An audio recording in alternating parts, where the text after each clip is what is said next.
Perfect. Okay, so we're going to go into, oh, no, what happened to the left? This one?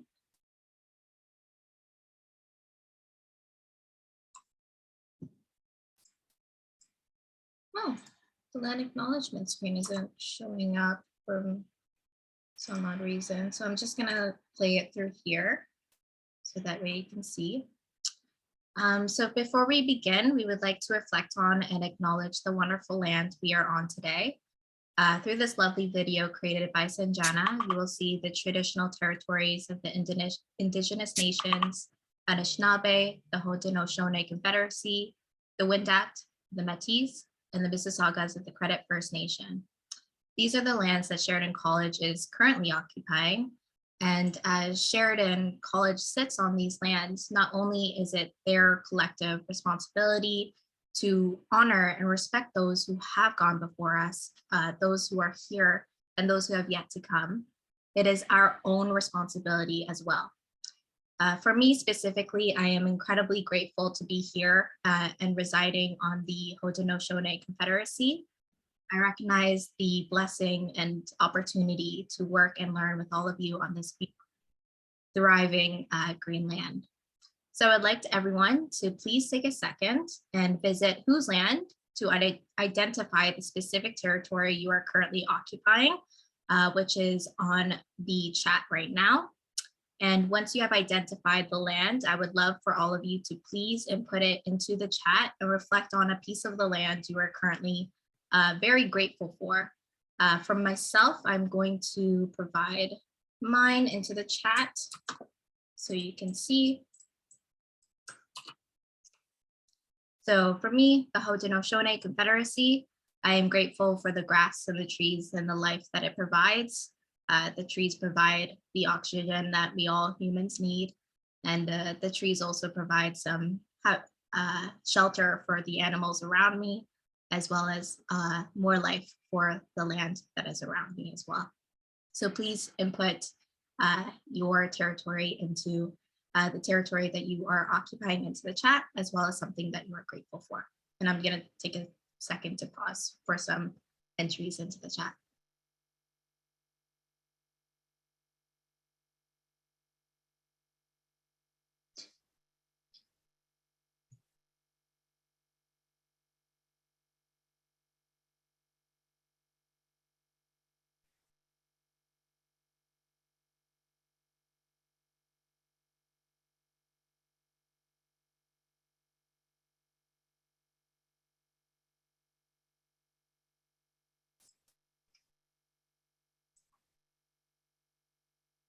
Perfect. Thank you, Basma.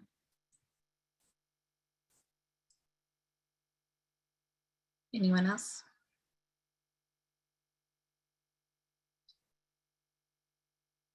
Sagas of the credit. Thank you. Marisol. Thank you so much.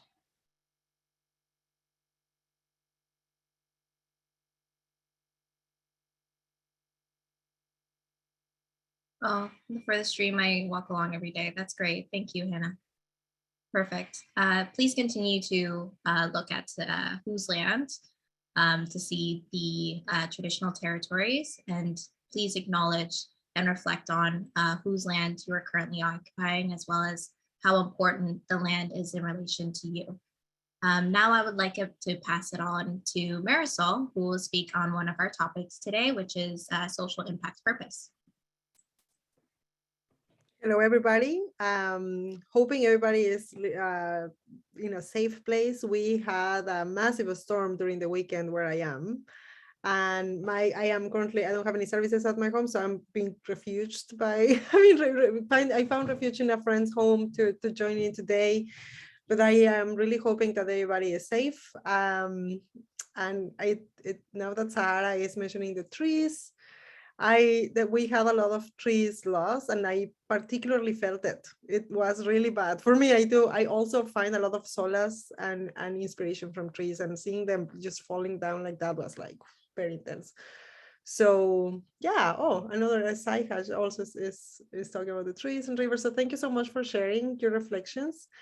And on that note, I would like to start talking about the social impact purpose that we all reviewed in our materials in Slate.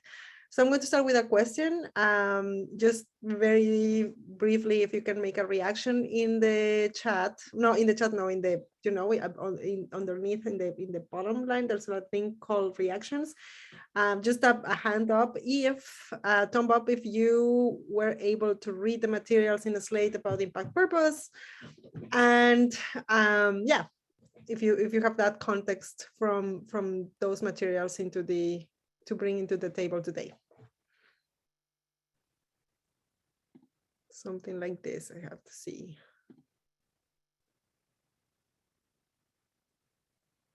The thing is, I don't see a lot of reactions from here. Did you see the reactions? Everybody, like, let me see the gallery. Oh, there you go. I saw your hand up. I mean, your. So if you were able to look into Slate about what is the purpose, thank you. So Alex, Sarah, thank you so much. So, okay. So I have an understanding now, more or less, how are we in terms of the context, John, thank you. We would like to start by talking about the values in EDGE. So you joined the Social Impact Catalyst. You did read the materials, the surveys that we have made, some of the Slate, the agreements, and by now you should have been seeing how EDGE is very vocal in terms of the values that move us as a team. And in this slide, you're seeing it's a bit messy, but there's a reason for that. Like on purpose, we did it like that in terms of including the values that we have at EDGE and how they are like a bit twisted. And the idea is, and you know, there are these arrows moving, and that is because these values are in constant connection and fluid with each other, and there's overlapping between one and another. There's no such thing as doing just decolonization without justice or doing just equity without inclusion. All of this is always in constant movement, and that's our vision at EDGE. We also like to center these values in the particular experiences and identities that each of our members have, including here in this cohort. We recognize the distinctive experiences and knowledges that each of us bring into the table. We don't see members at EDGE as subjects of you know, clean pages, canvases that they come and we fill them with knowledge. We see them as with agency and owners of their own knowledges, and we are aiming here to co-create with you. So in starting our Social Impact Catalysts workshops today, after the onboarding last week, this is just a reminder that in these workshops is your experiences and your knowledges are as valuable and as needed in the table to build together as the facilitators that you're going to be seeing during the whole series. So be ready to you know, reflect on those experiences and the knowledges and understand that here is a space in which we deeply value them and we want to hear them and to contribute and co-create with you from that base. So the next one, please, the next slide. So to start the work in terms of impact entrepreneurship and what is it? Again, at EDGE, coming from those values that you just saw, we understand that entrepreneurship can be there's different approaches to it, and we are very intentional in terms of going into alternative ways of doing entrepreneurship here. So you can see here a few of the things that we have explored at EDGE and things that we have been looking into deeper to build our narratives and to build or co-create or entrepreneurship values and entrepreneurship paths with our members. And you are welcome, of course, to mention your own if you don't see it here, which I'm pretty sure like there's a broad diversity of approaches to look into entrepreneurship. And when we talk about impact entrepreneurship, we talk about this. We talk about how diverse the field can be, how it's not in the region in which we are in Canada as it is, how there's a big gap still to be addressed in this field in terms of decolonizing the field and making it very impactful, actually impactful for all the people acknowledging their own distinctive experiences and knowledges. So here are a few. You can maybe recognize the SDGs there, which are like usually the mainstream area in terms of what is sustainability, what is like you know, community well-being and all of that. But there are others. There is the whole movement from indigenous entrepreneurship. There is the feminist entrepreneurship. We have another big area in terms of what immigrants in Canada bring into the conversation, in terms of how entrepreneurship can be done in a different way. We have Black epistemologists, we have Muslim entrepreneurship, and all of this is something that I want to invite you dearly to look into if you're interested. So you can start your path by really reflecting how you are going to put your own experiences and your own knowledge, your own identities into what you're going to do in your business, in your venture. And Edge is the best place to come and ask questions if you haven't, and we can look for the answers together. That's or it's not that we have the answers, like we can work with you in finding those answers. How does it look like for me to be an entrepreneur, but the way in which I want to be an entrepreneur. So this is just a very brief understanding of what impact entrepreneurship is for us, and it's not, we don't have the answer. I guess this is the point of this slide. It is a constant search for us at Edge. What is it, entrepreneurship? And how can we keep innovating the field together with you? The next slide, please, Erica. Or Sanjana, I don't know who has it. Okay, so let's start by, since we saw first the values at Edge, the space in which we are, which is nurturing, we're aiming at Edge to making a nurturing space for putting, you know, the knowledge or experiences and knowledge on what we do there, and then yours too, so we can work with it together. Now it's time for us to reflect on who we are, each one of you and each one of us, and how we have different attitudes toward entrepreneurship, and how we can recognize those in this little cohort with this little community we're building in Social Impact Catalyst for this term for the summer. So I'm going to talk to you a bit about, and let me just make some adjustments to my screen now so I can open the, hold on, give me 1 minute. There you go. Okay.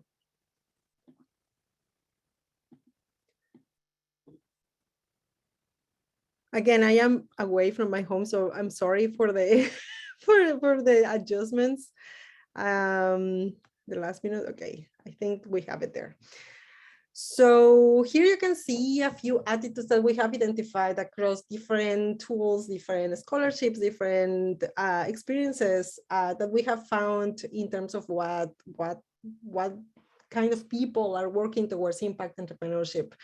And the first task that we're going to do today in this workshop is identify who you are. If you're a catalyst, and is this the program? The name of this program is Catalyst, but it's not. Is meant to be a space for reflection on the catalyst role. But that doesn't mean that you have to become that catalyst. You can also be the change maker, the connector, the creator, the educator, the facilitator. So in terms of looking into this now in a more hands-on approach, we want to invite you to look into the into a quiz, not yet, into a quiz later that we're going to do, so we can identify who you are. And the idea of this, there is a video that we didn't include here. It's a bit long, but then we can send it later, maybe via Slate, about when the conversations about why is it important to identify these profiles, these attitudes in social change makers, in impact entrepreneurs, in terms of identifying who we are and how we connect with each other. In mainstream areas of entrepreneurship, we all are thought to be leaders, you know, like that's how it started in Silicon Valley. It was like, no, you have to, you know, like power through and be a leader, be the number one. And there are other voices around saying, well, I am not comfortable being the number one. I am perfectly happy being the number two. I can be successful and like being the number two. Or other voices saying, well, we don't do numbers. There's no number one and number two. We're horizontal here. There's no number one, number two. We do things very differently. So there was there are these voices still very strongly saying that we don't agree with those expectations that people have for bringing an entrepreneur to be, you know, this super outspoken, super outgoing person that goes and take it, this or powering through this and just the swallowing the pill of, oh no, it's just you have to work hard and that's how you get rich. Like there's no there's no such thing. We understand we're in a system that is oppressive, that is exclusive, that worship, that is corrupted. And so how do we navigate that? By being ourselves, is by identifying and valuing who we are really. So again, we're going to look into this later, but just to show you this slide, this is a few of the attitudes that we have found out. And the first work that we're going to do is to identify who we are. And when I say we, I say not only you, the cohort, but Pesma and Erica and Sanjana, we're going to be also, and Firu is here too, who's also part of our team. Firu-san, who we are in this field and what do we like to do. The next one, please. So this has 3 clicks, so bear with me on this one. When you make a search about what is social enterprise or what is social innovation, you are going to find that there's in terms of entrepreneurship, there's a spectrum, and it's hybrid and it overlaps. So that's, again, we're talking about the mainstream vision there. We start with the traditional nonprofit towards the traditional for-profit, like the people who are doing assistentialism hardcore to the people who are like really, really into the money. And then there's like this whole spectrum in between. And then somewhere, if you're in the middle, you are doing social entrepreneurship or at edge.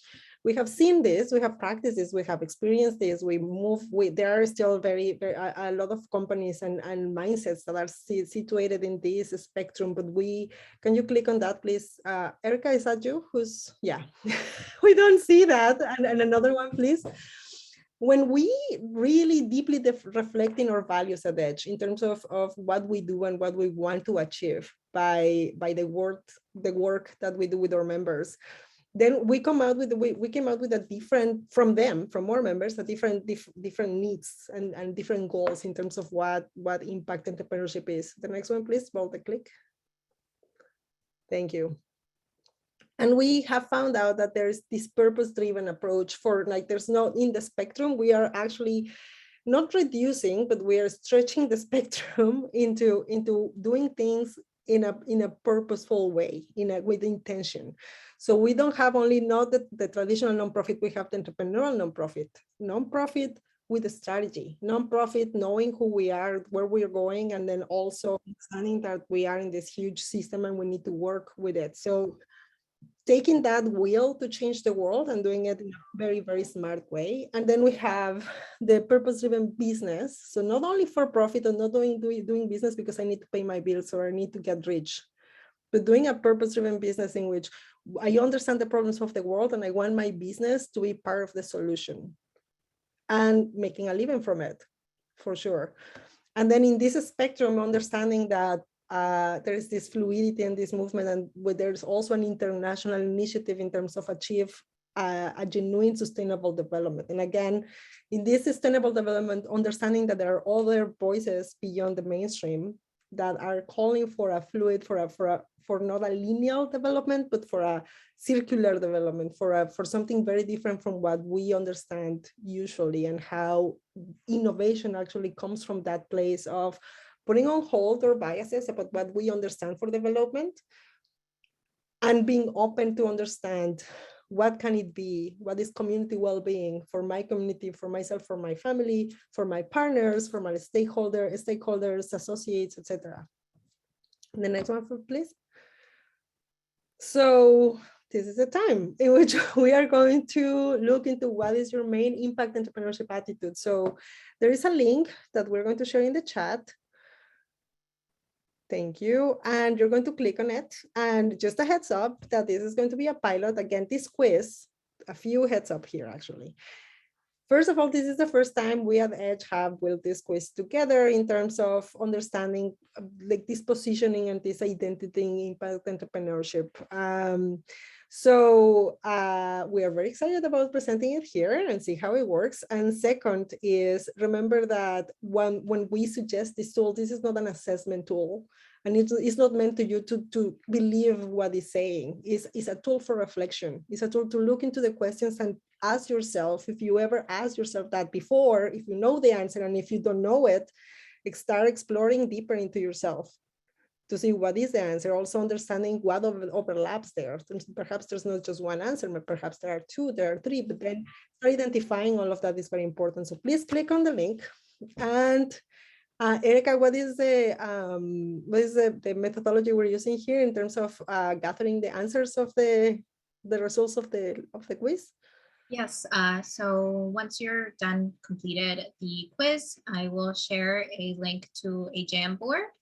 And then I will show how to insert your answers into the Jamboard. Thank you, Erica. So please go to the quiz, and as soon as you're done, please let us know via the chat. Maybe we can use, like, I don't know, like a background song while people are doing the quiz or something like that. Thank you. And also, Besma and Firo, if you're there, please, Sanjana, do the quiz.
Just a heads up that there are two pieces in the quiz. One is about your attitude, and the second is the kind of where are you in the spectrum in terms of purpose-driven enterprise, purpose-driven business, or entrepreneur nonprofit or social enterprise. So you need the two. We need to know the two results.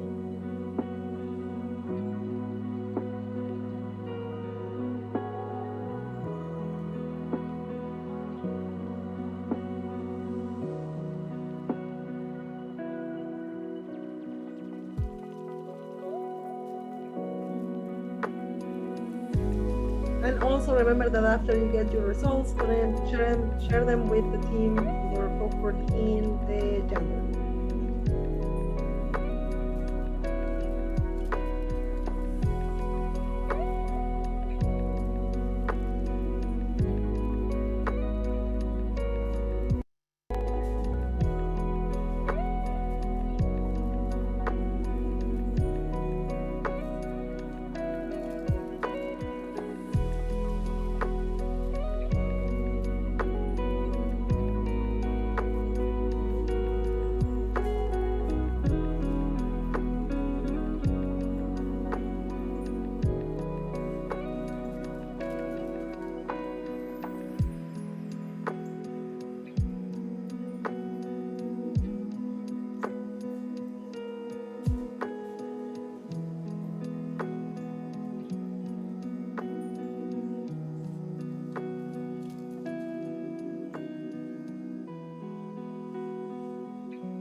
How is everybody doing with your quizzes and your results?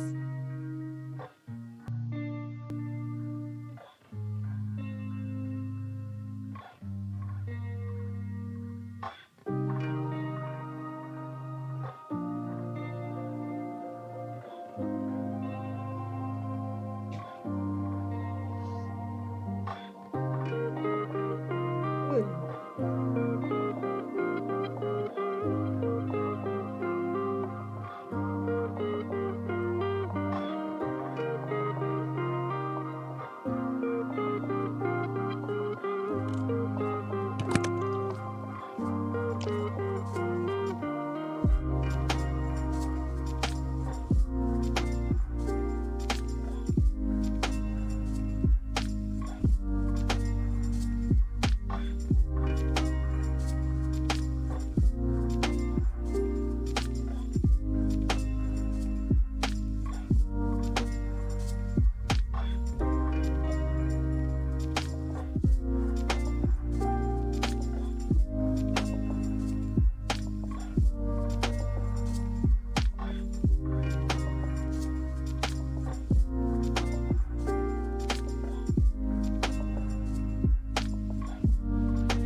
So it will be good to see how many people do we have in the catalyst, how many people do we have at change makers, how many connectors, influencers, creators. So we can start talking, well, you know, knowing each other and how to relate to each other. Also, if you have members of your venture team here, to start understanding what are your roles and why do you do what you do, that's also very helpful in terms of looking into each other and see, recognize each other in the best things that we can do.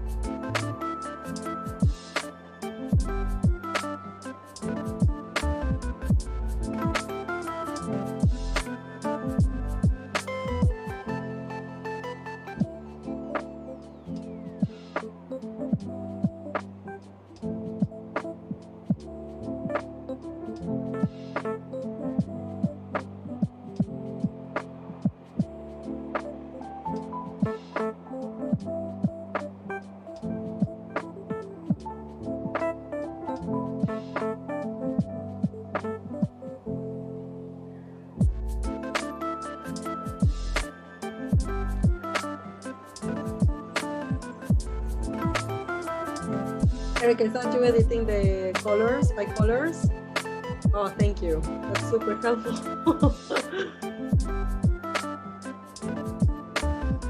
Hey, if you have any comments about the quiz, how did you feel while doing it? If it's like clear for you, if you catch on any, I don't know, misspellings or things that you saw in the quiz, please let us know. It's super good feedback for us. And we're going to continue working on it.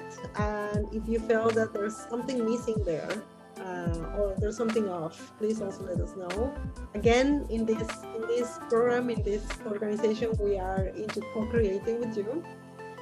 So you're going to be looking at how we are using these emergent approaches for doing co-creation with you.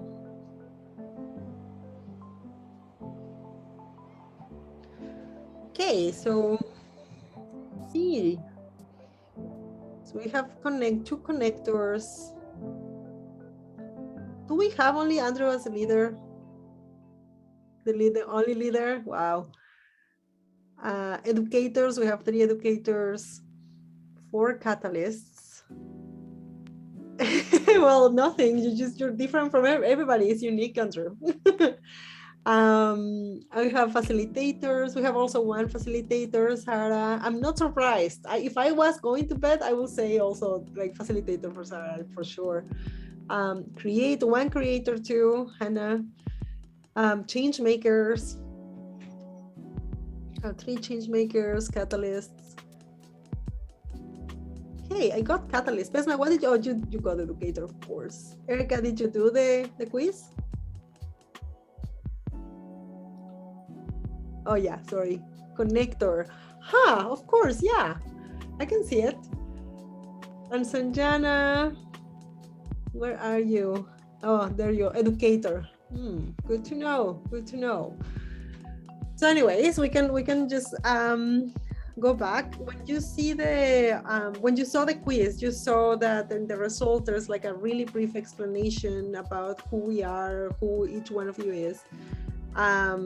But remember, in terms of the quiz results, what is happening in the, thank you, Erica. Maybe, yeah. The last slide of my portion, this one, when you click on it, there's a whole movement happening, and this is because I would like you to position yourself in like that result that you got is not a final result. We are humans in constant change. We're constantly learning, and when we are open, that happens way more often. We adjust, we move around. So, well, if you click, let's see if it works. The animation, Erica, is not a very super sophisticated animation, but this is what I'm talking about. We can grow and overlap. We can do more than, we can have one main and then having another 2 or 3 that are connected to what we do. The next one, Erica. Oh. Thank you. Or we can also be off the grid for a little bit and work on ourselves for a little bit and then come back. We can also move from what we are doing and then starting something on the side that is also like this and moving, that is moving us to be or to learn to be somebody else, from facilitator to connector, change maker to leader. The next one, Erica. And well, same thing here. You can also like make mistakes and go back to what you feel comfortable. And the next one, sorry, I identify now that, yeah. Or you can identify that by working, by connecting, there are these emergent skills, these emergent attitudes that you're discovering in yourself. And that's one of my favorite parts too in working in social innovation and entrepreneurship is it's discovering these other skills and these other attitudes that I didn't even know that I have, just because I started, like I was open to learn new things and I dared to go out of my comfort zone. But also it's like the next one, Erica, please. It's super valid to make mistakes and then, making a switch and growing, understanding that maybe that wasn't my best approach, and going back to what I was, or just trying something new.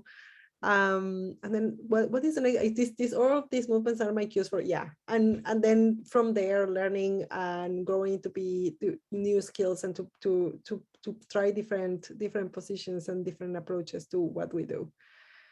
I think that's it. Oh yeah, well, this is only speaking to movement, and yeah, that will be it. If we can go to see our faces again, just to say, this is the last part of the portion of mine, and I wanted to open the room to hear your voices, if it's possible, if you feel comfortable, about how do you feel with this attitudes discovery, and if you're ready to start, because this is just the start. Through the program and making connections, you're going to be discovering new skills and new attitudes that maybe you didn't know you have, and maybe trying them out and then going back to what you were. So yeah, how do you feel about it? Sarah. In terms of the attitudes, correct? Yeah, or the quiz, or whatever you want to contribute. Right. Yeah, I like the quiz a lot. I liked seeing more about the social enterprise and really knowing like the different points about my own ventures. So I think I liked pinpointing where exactly I was in that continuum. And then also the leadership role that I got, well, I got the facilitator. It was nice to know like where I stood in the role of an entrepreneurship team. So I really liked the quiz.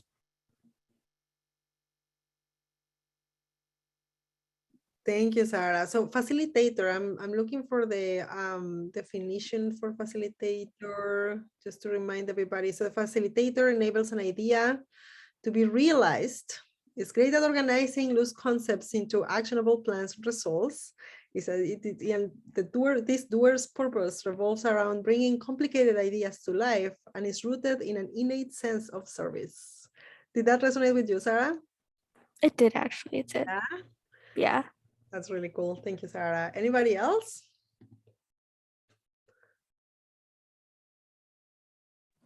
I thought that like the spectrum of like roles was very interesting because I got a creator, which was not surprising to me because I'm in an illustration program and like a lot of my friends are artists, and so probably everybody I like hang out with on a regular basis would be considered like creators. And so I just think it's interesting because I just did never think about like the different kinds of roles you can play in these situations. Something really cool about the creator, and this is very important for all of us when we are here to connect with other entrepreneurs and other change makers, other venture founders in our spaces, to be very open and observe what are their skills and how they connect with the world around them is very, very important. This is just not being, it's just not going over there and being outgoing and speaking. Is really being a strategic and observant. The creator, something really cool about him is how, well, yeah, bringing ideas to life is something that is very challenging to do, especially in these times. And like bringing that creativity and realizing that creativity towards something material is really, really cool. Felipe is also a creator. Thank you, Felipe. I have to learn how to pronounce your name. Can you please remind me? I want to read it in Spanish, and it's on Saihash. No. Sahaj. Saj, thank you. Yeah. Thank you. I like the quiz a lot. I found that the role that I got also sort of suited me. But I was also a bit surprised for the organization thing that I got. I got entrepreneur, not for profit. And it's interesting because the organization that I'm leading with my 2 team members, Rose and Liebau, is a social enterprise. And let me tell you, in terms of the spectrum, this can always be the case. Maybe what this quiz is inviting you to reflect on is how to include a more entrepreneurial approaches into your venture, in terms of, like maybe exploring how to be more strategic and how to bring those approaches into reality into the social enterprise. But again, this is a tool for reflection. It's not an assessment tool. And it's in constant change too, based on what we learn every term with our members. So what did you get? You get Saihash, of attitude? I got Catalyst, The and then yeah, for the second part, entrepreneur, not for profit. Yeah. So just like a quick reading about the catalyst for those of you who didn't get it. Catalyst is they aren't afraid to buck the status quo, to realize new ideas and perspectives. Their purpose revolves around accelerating evolution through trend spotting, innovation, and transformation. Anybody else? How did you feel? It's also valid to say, I didn't like this exercise. We welcome all of the comments.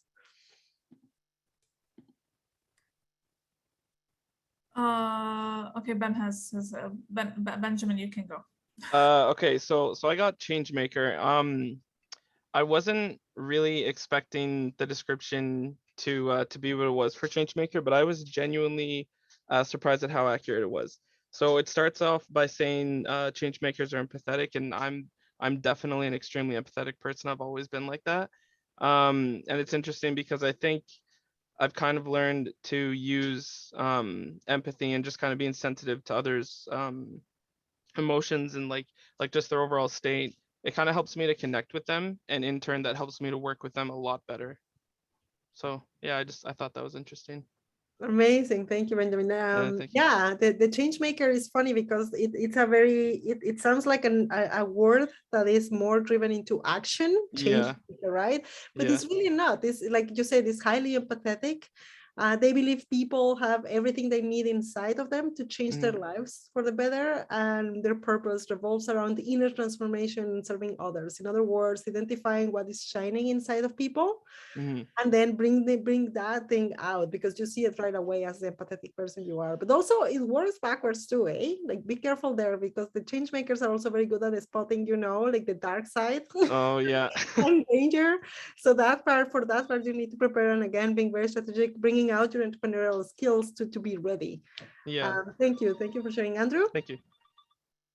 I'm gonna bang off your thing where you said it doesn't have to necessarily be good comments, because I got the only leader, and I can understand why, kind of, because my venture is largely focused on like providing representation of people and having people see that they are accepted and there are people like them, and providing that sort of backbone to encourage people to go and pursue their own thing. I think the main thing I'm concerned about is that I am the only person in my venture, so being the leader of a one-man team is not ideal. Why not? Who made you believe it's not ideal? I mean, I suppose more it's a given. Really, it's hard to not be the leader when you're the only person on a team. Well, there are some comments in the chat. I want to make sure we're acknowledging those. Oh, thank you, Sarah. Yeah, you're self-motivated. Well, for those of you who don't know how we are seeing the leader in within our edge values, the leader empowers and motivates others. The leader helps others step into their full potential in life and drives this charismatic profile. Their purpose revolves around an inherent calling to help others become who they always want to be. So in terms of being one person, yes, but that's why you're in a community right now, Andrew, in the system impact gathering, right? So something social impact catalyst, sorry. So something that is very important to remember is that we are communal species, the humans. We're always relating to others. In indigenous knowledges, we have a very important value called, we call it relationality. And many people, it's kind of confusing for people to understand what is it about, when it's really as basic as saying we are always in relation to others in nature, or like all of our relations. We only exist reflected in other, like in how others perceive us and how we relate to them, to the others. So including nature. So that is relationality. In terms of the leader, for example, there, something that you can use in communities like this is exercise this relationality value, and again using it to empower not only yourself and your venture, but also those around you through your venture. And that is a really cool opportunity to have. Anybody else? Thank you. Also, thank everyone in chat. Yeah. So I got educator, which is what I am right now, in this phase of my life at least. So it says this natural teacher feels a deep calling to educate and empower others with knowledge. Her purpose revolves around guiding others to combine wisdom and action to drive change. I did, though, like I really took my time with each question, because I was really stuck between like two things most of the time. And I know for some questions, I'm like, well, if I was responding to this question 5 years ago, I would have said this, but at this point in time, I'm gonna say this.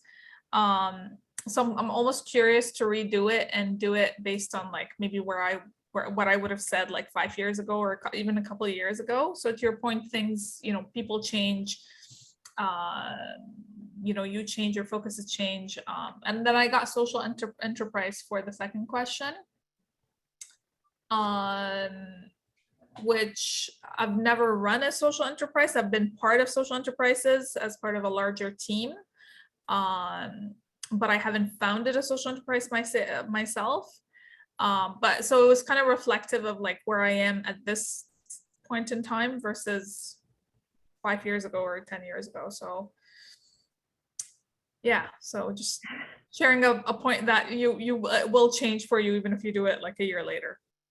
Thank you, Besma. That's it. As humans, we change all the time, and we might feel inspired right now, but then tomorrow we are not. And then we have to be able to identify those also mindsets that we have, and to know and knowledge that we're in that position right in that moment. And then if you need to prepare for a break, you prepare for a break. If you need to know, be strategic is very, very important, because again, we are in this very mainstream system, in this capitalist system, and it's us. So if we don't get smart and strategic, we are going to be eaten by the system. And that's exactly what we want to prevent here at Edge, is to grow these voices and empower your ventures and empower you through and your communities through the ventures, so we can start changing things. So that's it from me. If anybody else wants to share, or we can just go straight to the BMC part. But again, if you want to keep like that link with the quiz, keep it, maybe bookmark it if you want to do it later. Just remember, it might change. Like if you see it in one way right now, and then in a month you go back and you see it changes, this because again, this is a good reflection in terms of us using as a tool for reflection for everybody.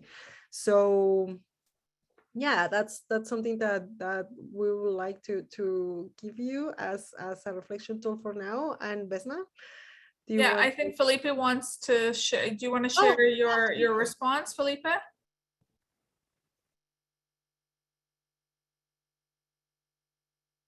If you can hear us.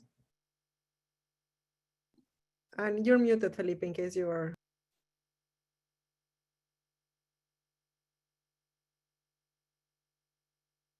Can you hear us? He's on a phone. Hello, can you guys hear me? Yes, yes. Hi everyone. I hope you're good. So yeah, first of all, I was very surprised with the quiz. There was one question that took me a long time, and it's the thing that I value the most. Actually, starting when I looked at the different types of entrepreneurs, I was thinking that I didn't know which one I would be more of, but I felt like I was in probably in different, like I didn't have one that was specific. I saw like multiples that I could be in. And the quiz actually narrowed down to the creator. And it's something that I definitely identify in. And the whole business model is already planned out to be for creatives and for artists and young people. And it just makes a lot of sense, and it's a relief to know that that for sure that's something I have inside, and it's something that I can rely on for this venture of mine. It's just overall very stirring to know that something I'll make sure I exploit more. Thank you, Felipe. You're welcome. Well, thank you all. And again, now we're going to, talk about BMC. But while we do that, please keep in mind the values. And also, even though we have this, we have a word for this one. It used to be just JEDI, JEDI, the Justice, Equity, Diversity and Inclusion. It's been like almost a year, right, Besma, that we started to like include the D at the end, even though it messed up with the whole Jedi thing. But we thought it's worth it to include the D Jedi, and maybe ruin the acronym, but making it even more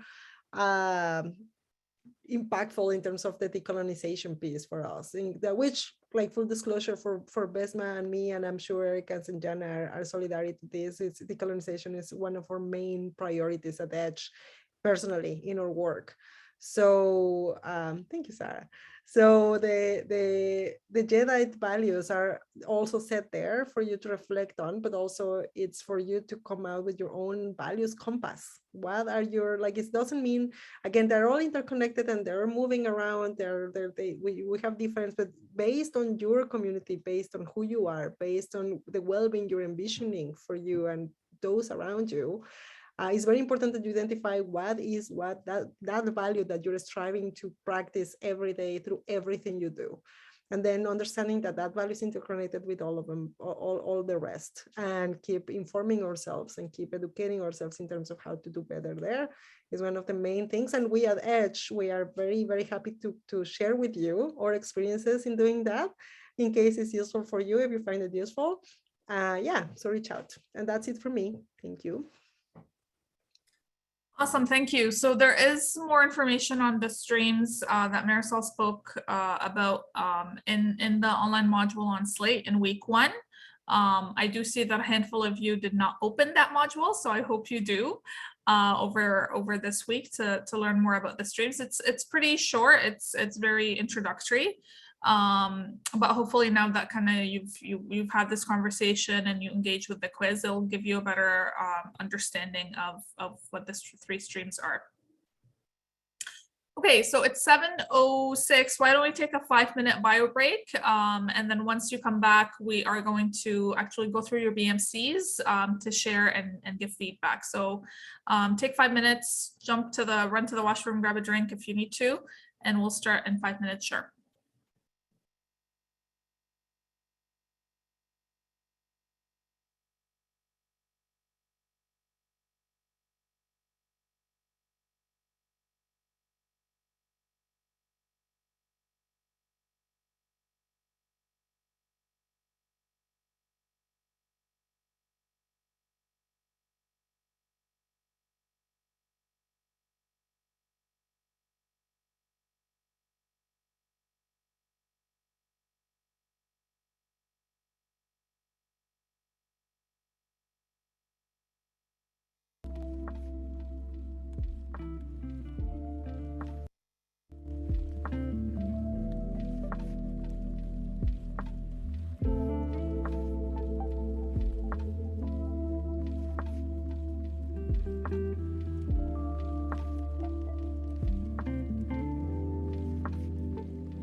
Okay, welcome back.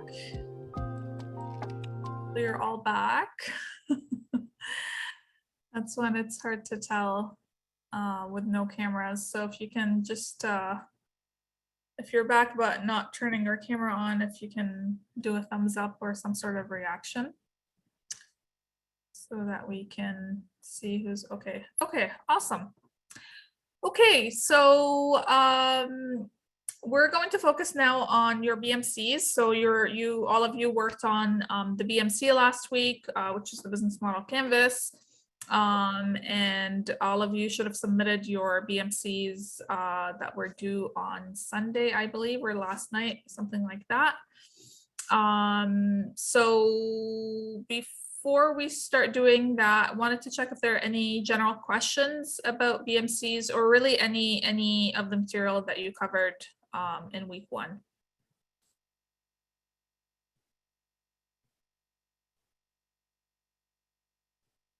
Clear? Okay, awesome.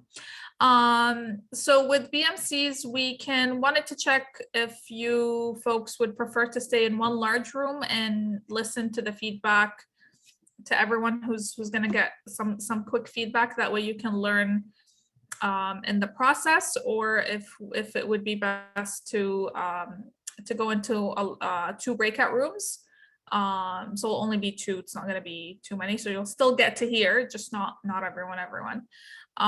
So maybe okay, well, yeah, so maybe say large room or breakout in the chat, which some of you have already started to do. There is 12 ventures altogether. One of them is not here tonight. She already notified us, and then 2 people did not submit their BMCs. So it's really 9 ventures altogether. So it should not be too long in that process. Any more votes? Large room or breakout? So I'm gonna count down from 10 in my head for responses. Otherwise, we're just gonna go with, that's what happens when you don't vote. We just go with, with whoever says something. Okay, so 3 large room and in person. Oh, and in different person. Okay, so we'll stay in the large room then, since unless more people say breakouts now.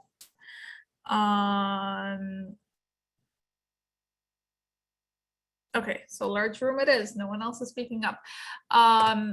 So what's going to happen is you're going to share, hopefully if you're able to share screen, to share your BMC and basically speak to it. And then we'll give you some feedback. And this will be feedback again from whoever is in the room, not just the Edge folks. So who would like to go first? And if you have difficulty bringing it up, sharing your screen for whatever reason, I can pull the BMC from Slate and share on your behalf if you're having any tech issues. So who would like to go first? And remember to do your descriptions very brief, like the BMC should supposed to be speaking by itself. So with very minimal, interventions, but yeah, so just a very brief, maybe contextualization of the issue or the BMC. And then we'll make questions right there, Besma, or are we looking at all of them and then making the questions or providing the feedback?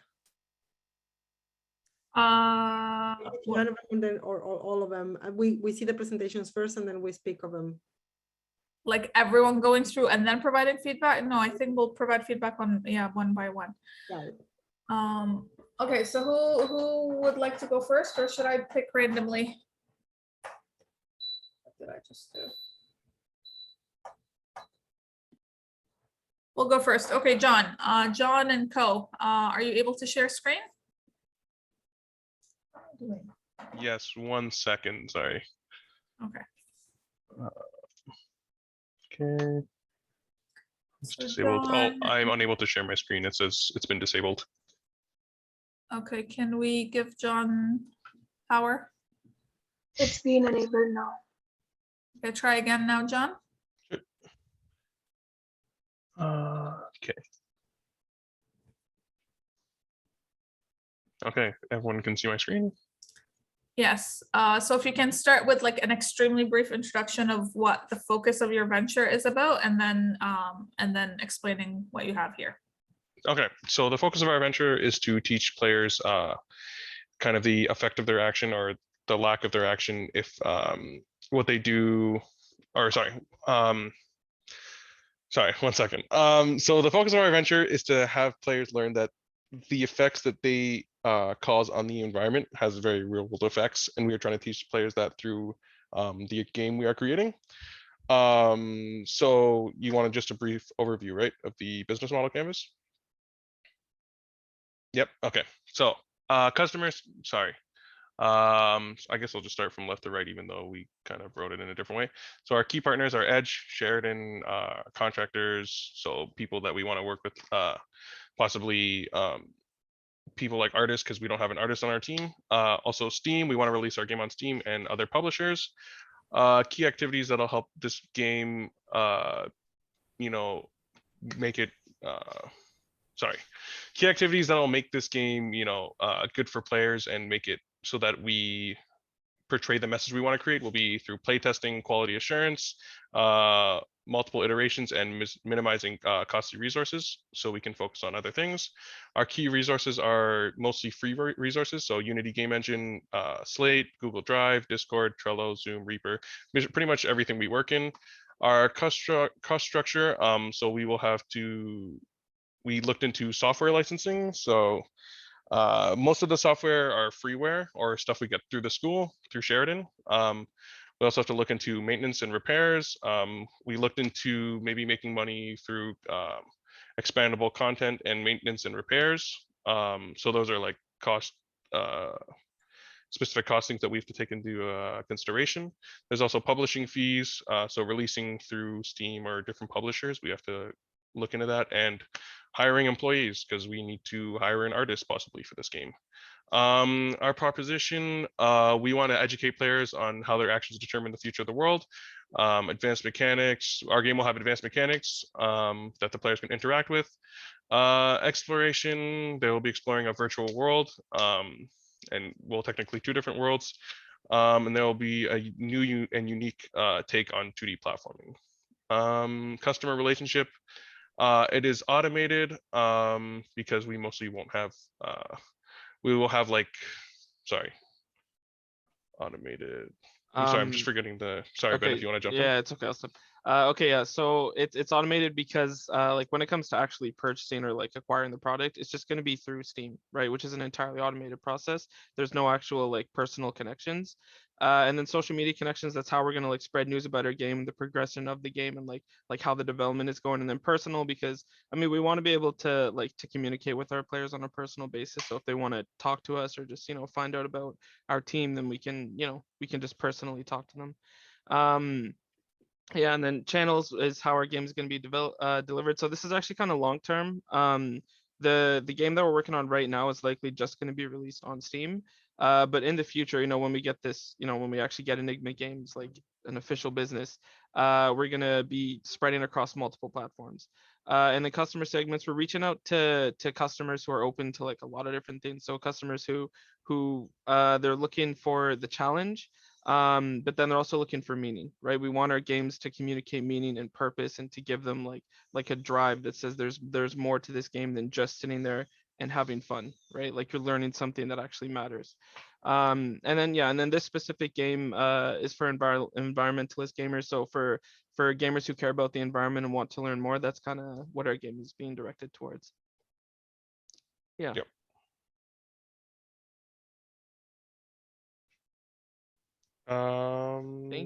I think that covers everything. Oh, I guess a bit about revenue streams. Yeah.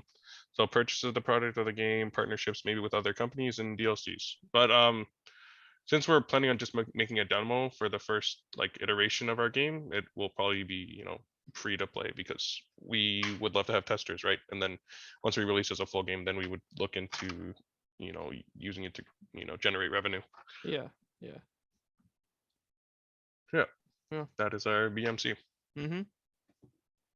Okay, awesome. Thank you. We'll open it up for feedback, see what other folks might have to say, or any questions you might have. I can jump in. I want to ask, this was a collective effort, right? Yes. And how did you feel working on this together? Have you done this before, this opportunity? We have worked as like the four of us have worked as teams before throughout like our time at Sheridan. So like this is all very familiar to us and we enjoy working together. So yeah. You did Yeah, I a think before? Oh, BMC, we've done things similar to this in like because we have business classes or yeah, we have like yeah, types of business classes where we have to talk about like how we would want to release our game, and we would talk about persona profiles. yeah, So we're making our games for, and how like the type of relationships we have. Also, we've yeah. talked about like the key activities. We've talked about quality assurance, and we've run playtests. So these are things we are familiar with that we'd Yeah. like to in the way that we'd like to run this project and how we'd like to be successful. Oh, yeah, and we've also like in several of our projects, we've done research on like different target demographics for our game. And then we've also just had to look at like long term how games are going to work with that specific target demographic, how it's going to be received by the market.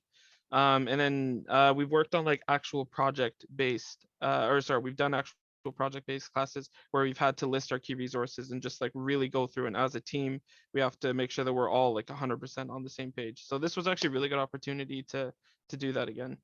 Yeah, it's very Yeah. familiar to us, but it's always helpful. Yeah.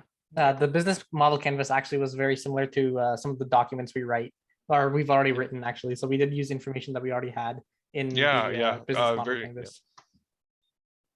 So you in a slate you maybe saw that there are different business model canvases. Like there is a feminist one, the enterprise one. You chose the basic one, the BMC basic.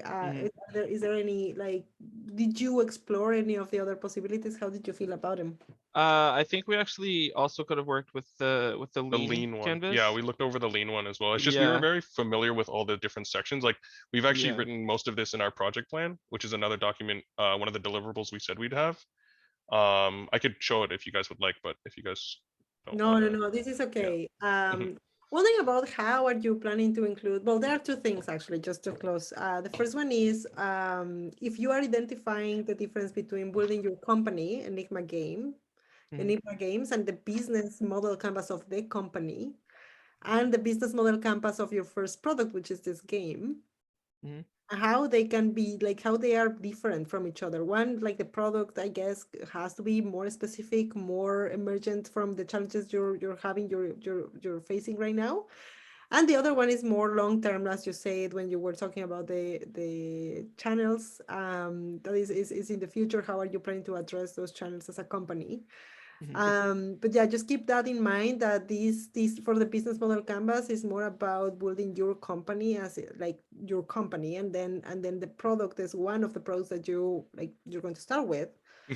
Thinking ahead, right? Like another product and terms. And the second comment I would like to do is in terms of your values as a team.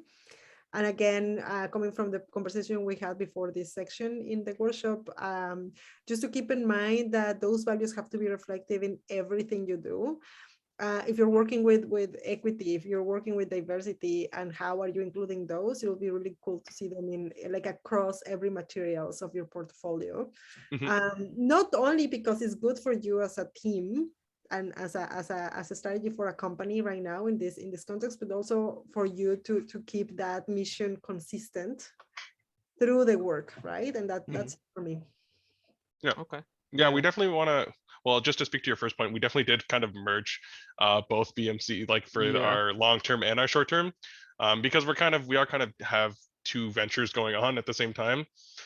So we did kind of do that. So I guess we should look into it a little bit and maybe clarify, what is strictly to this product and then what is strictly to our business, right? Because those are two different things, because not every game we make will be strictly for like environmental change. We may go with a different message next time that we want to change, like teaching players about equity or indigenous awareness. Like we could always, that message will change, right? So not all of these all of our points we made on our BMC will fit for that.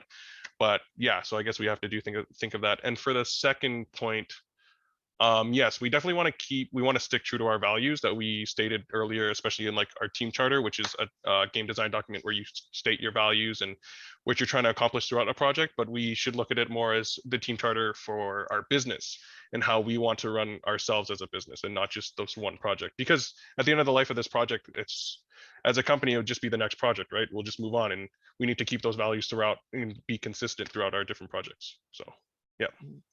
Okay. Awesome. So I'm just going to add one more point, just in the interest of time. So sorry, a couple of points. One is you can have multiple BMCs, each focused on the different focuses or the different customer, or the different product. So you don't have to lump them all into one.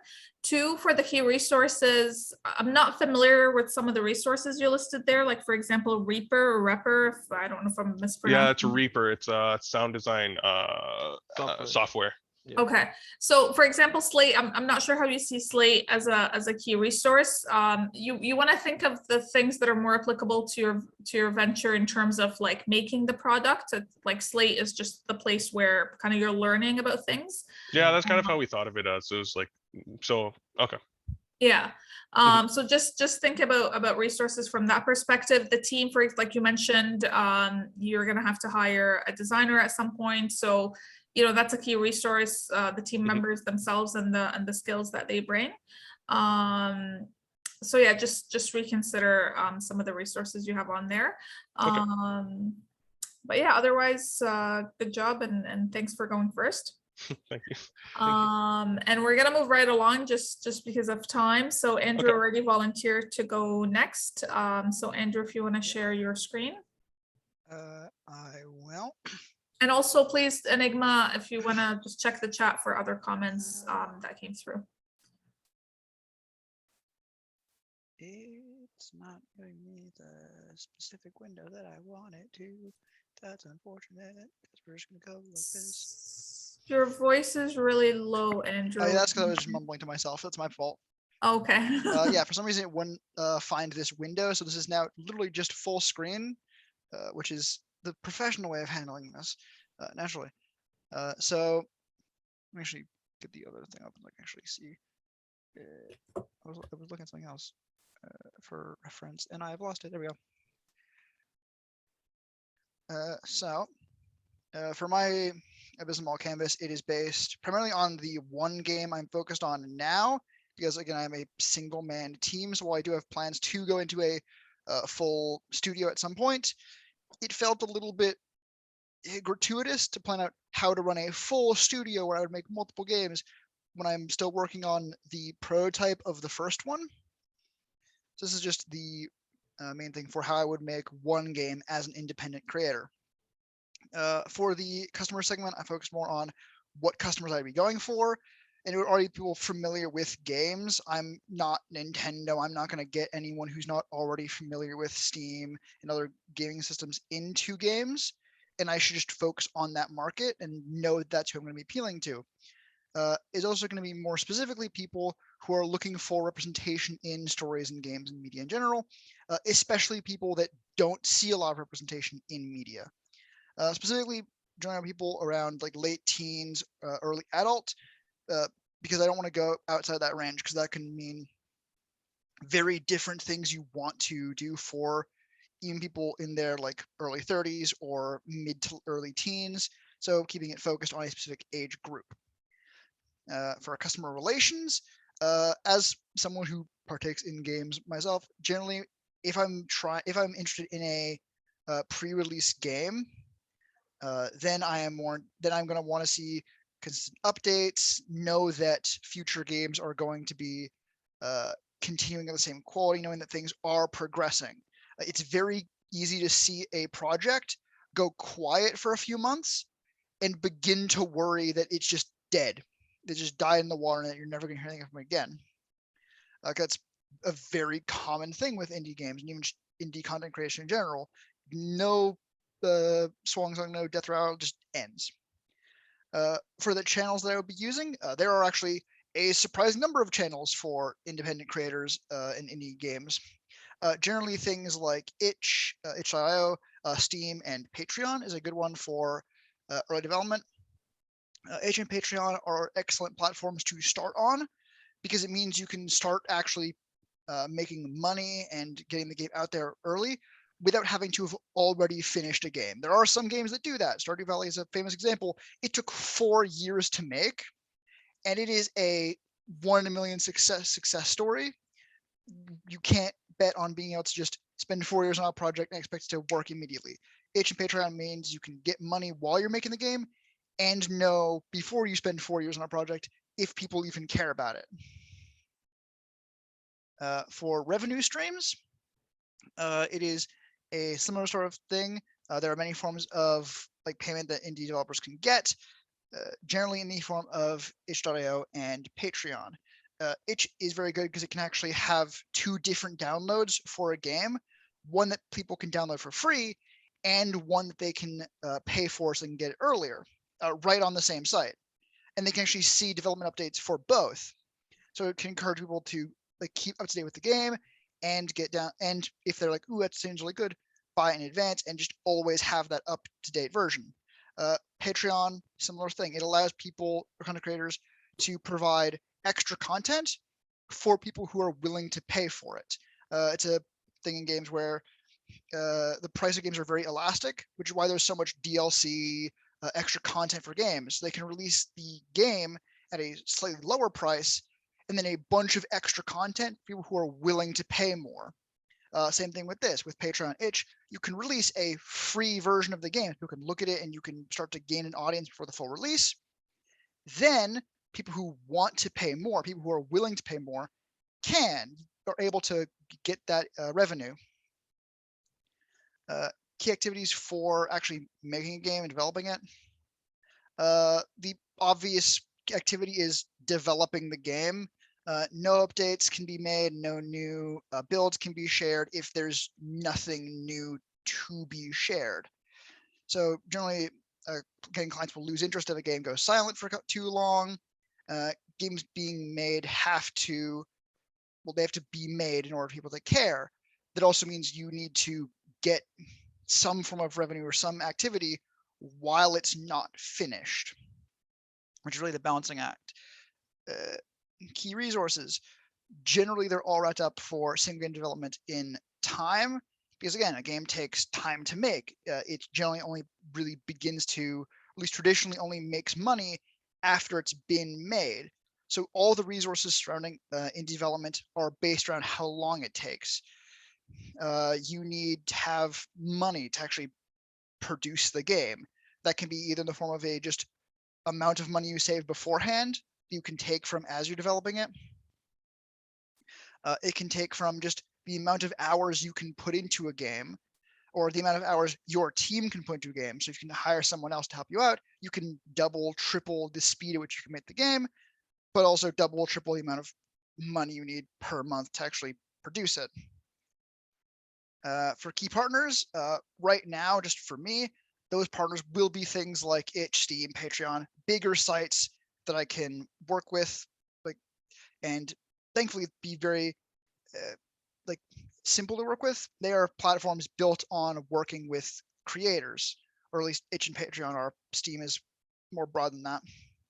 But thankfully, if I can get onto itch.io and get on Patreon, I will just have that system in place to work on the game and talk to the people who are interested in my game consistently. As long as I keep that partnership going by following the guidelines, not doing anything the services don't allow, then that will continue working until I have a finished game and then can sell it on Steam, which is its own partnership. For the cost structure of the game, the main costs is, again, developed time. It takes a very long time to make a game, and during that time, it takes money to live. Right now, because I am part of the Sheridan Games Design program, I actually have most of the software available to me to make a game, but by the time it takes to make the full thing, I will probably need to buy a full Unity license or find some other project. But even then, the primary issue with that is that if a game takes 2 years to make before you can actually start properly selling it, you need to have the money in the meantime to continue working on it. Even if it's a non-profit game, you still need to, pay rent and stuff. So the general cost structure is about maximizing the amount you can get for a given, maximizing the amount of value you can produce in a game for the amount of time you can put into it, and how much you can extract from a unfinished product. That actually brings into the value proposition. Broadly speaking, games are meant to be entertaining. At their most base primal level, they are simple entertainment. The same way people would pay for a TV show or a movie, it is meant to be enjoyable. However, in my venture, I do intend for my game to have more meaning. There are many issues in the world that go unaddressed. The one specific for this edge is the environmental issues. And even more people that go unrepresented. The solution that I found to these issues, at least that I am able to act on, is to address such issues and to represent such people in a medium of my choice, that being games. That is the value that my game will hopefully hold, is the reason why people will want to have the game, being able to see that representation, see that those issues being addressed, and also see a good, fun game by the end of it. Okay, awesome. Thank you, Andrew.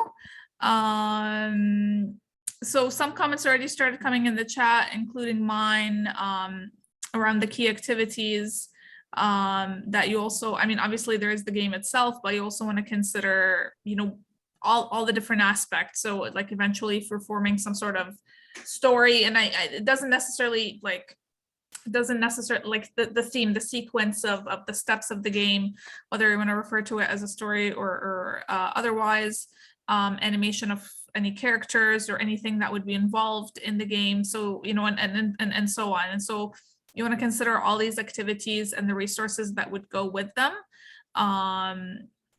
in your BMC.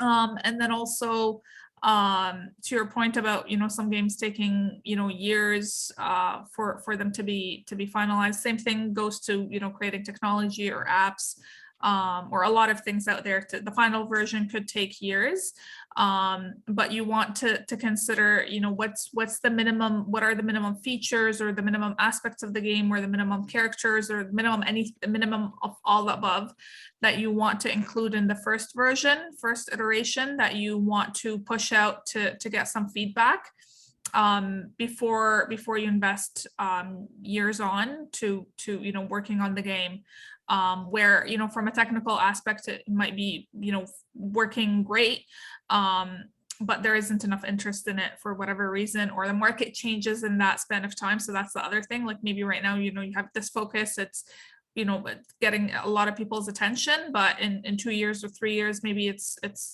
not getting as much attention anymore. So you do want to consider what are the core functionalities and the core aspects that you want to include in a game.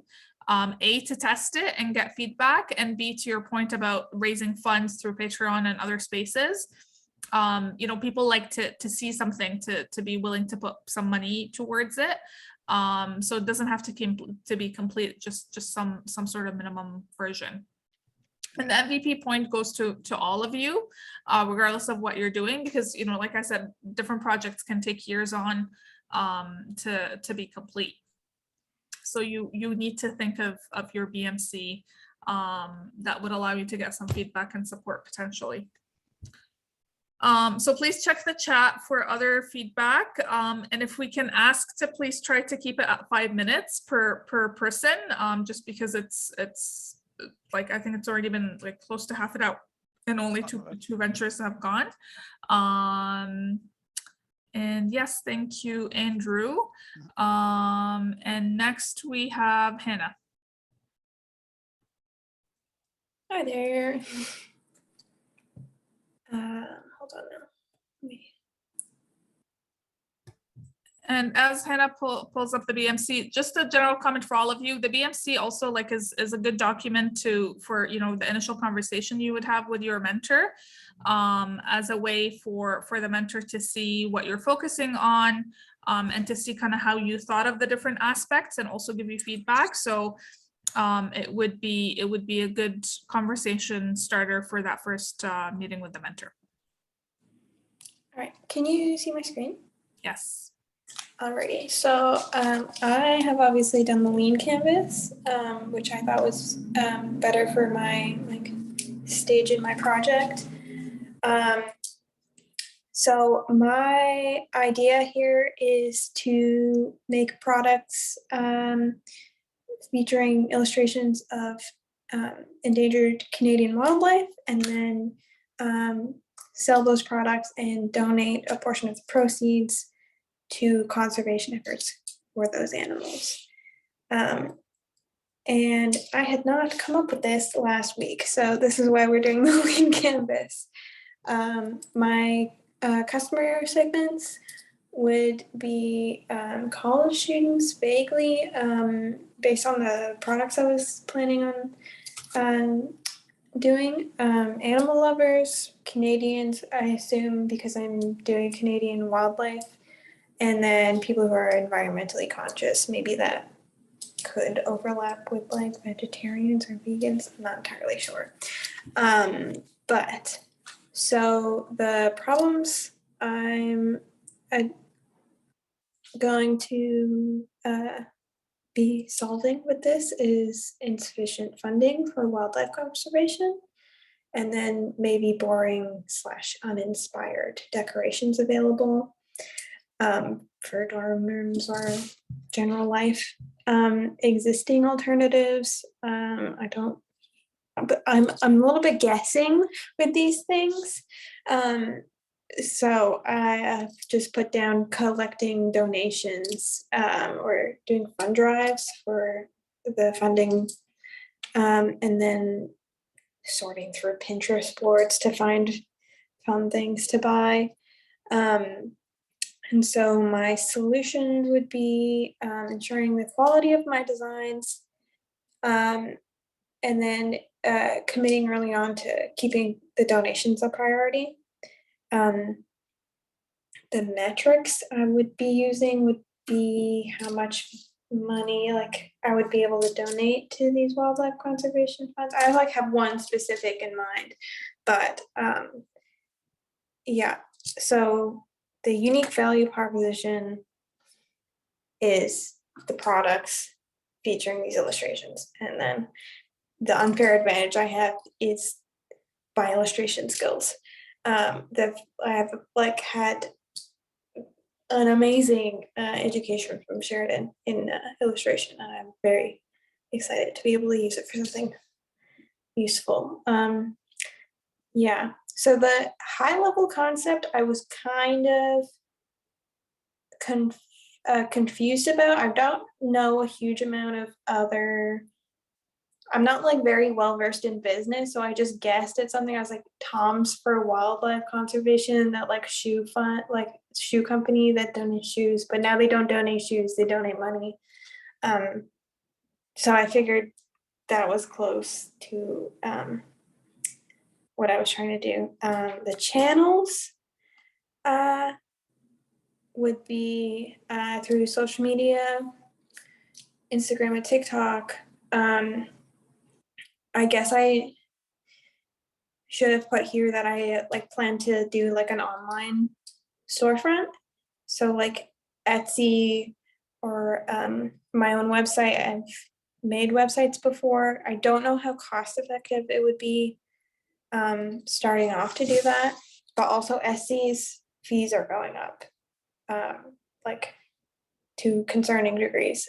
So I'm like looking into alternatives for that. But yeah, the cost structure I've separated into like time and money. So things that I would need to devote a lot of time to would be the research and the artwork, and creating marketing videos and posts.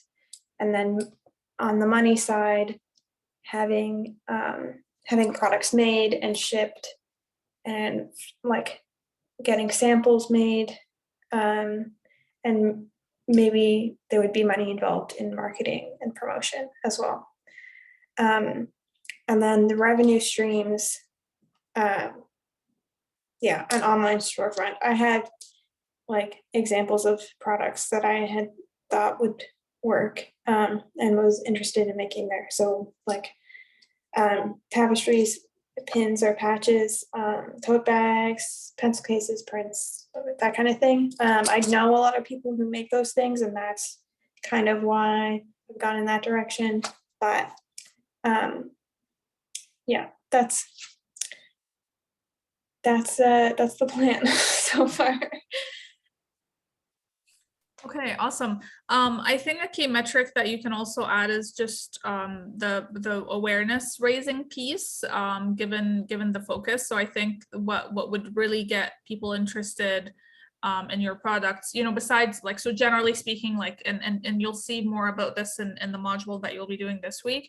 When assessing kind of the size of the market as a whole of who would be interested in your products altogether, regardless of their focus, versus the more niche market that would be interested in your products because of their focus. So you wanna kind of, there is a piece about explaining why you're focusing on this, why it's important, raising awareness, the raising awareness piece, that would also be a key metric that you could consider. And now I just lost my thought of something else I was going to say. Anyone else want to step in as I try to remember what I wanted to say? I had a couple other things to say. I can go. Yeah. And this is for also like previous interactions, because here I'm going to take the opportunity, since Hannah is a creative, that in the cost structure, remember to reflect yourselves and your time there, and how much, like, be as specific as possible in terms of how much do you need to be earning from, like, you know, making from your initiative to be able to make a sustainable living. And sustainable living, like, in terms of, you know, what is a good living for you and your needs. Like, I can see, for example, Hannah, you put the cost structure time, and then you put research, artwork, creating marketing videos, and post, yes, and then money. And well, your time costs money, and that has to be reflected in your fixed costs, those costs that you are not you know, negotiating, because you're a creative. And here, well, all of us here have very have this high skills for creativity, and that requires time and, you know, personal care, personal well-being. So please remember to include that in your cost structure, in terms of how much are you planning to make from your venture to make it sustainable for you. It's not just about you giving yourselves away. You have to, you know, also include yourselves in the conversation of making a good living for everybody. That'll be it, Pesna. Thank you. Sorry, I still can't remember what I wanted to say. I'll come to me and I'll add it to the chat. Yeah, I think it was around unfair advantage, but I don't remember what it was now. So I'll put it in the chat when it comes to me. Thank you, Hannah. Again, please, for anyone else who has comments, add them to the chat. I think that's what I'm going to start doing as I'm listening, just so I don't forget things, and also because of time. Okay, thank you. And next is, who's next? Sorry, there was a list somewhere. Wele. Okay, if you wanna share your screen, please. Can't see her on the, oh, there she is. Cafe Thrift.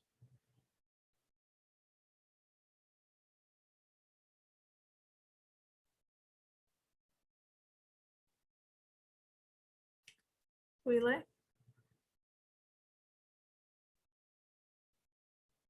I don't think she's in the session though. Hi, I'm here. I'm just trying to share. Zoom is just not letting me do this.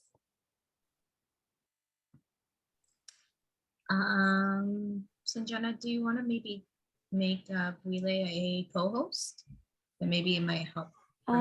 No, it's I think I just had to change settings and allow Zoom access. Are you able to see now? We can see that you're trying to share screen, but it's a black screen so far. Okay.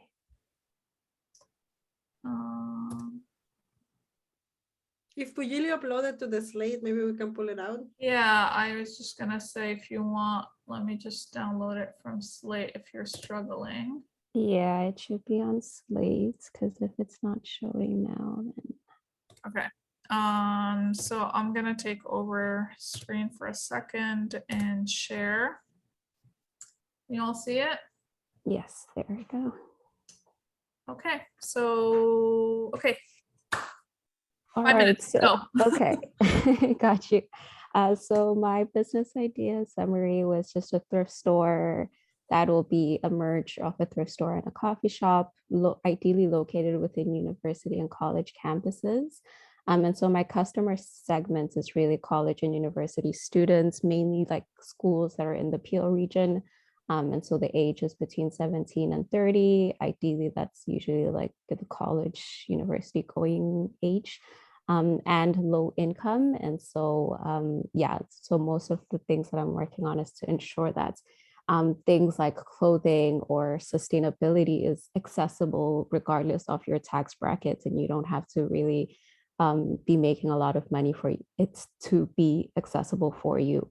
And so my customer relations, what I chose is, or what I would want to connect me to my customers is the accessibility, the fact that it would be located in schools, ideally in schools, and the convenience, and it's a more personal experience of thrift shopping or just shopping.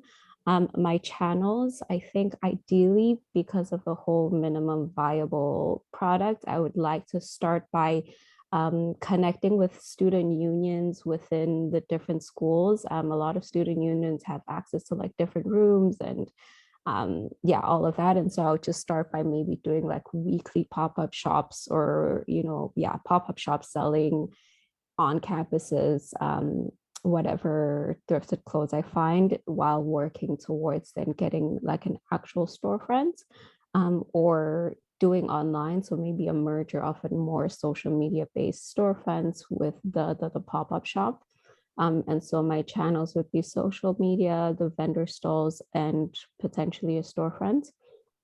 What I view as like would make Cafe Thrift a value proposition would be the fact that it's a merger of both coffee and shopping.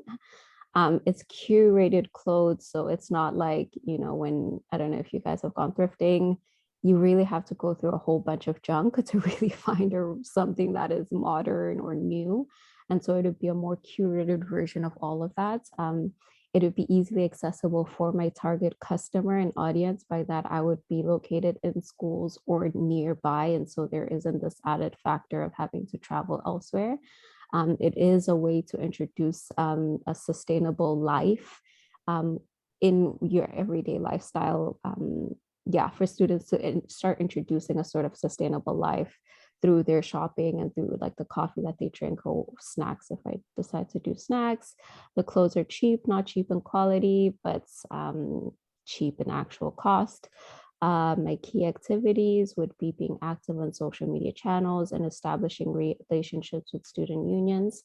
My key resources would be cheap thrift stores, sustainable packaging, stall equipment and rental, equipment rental, and a storage locker. And so I would source these clothes through other thrift stores, but the idea is the fact that now the students don't have to actually go to the store to buy whatever it is or spend time sifting through all the stuff. They just have it already, ideally closely located. And so other thrift stores, even though they are more of a competitor, they also would be a key resource. Key partners would be student unions, the various student unions or stores near campuses.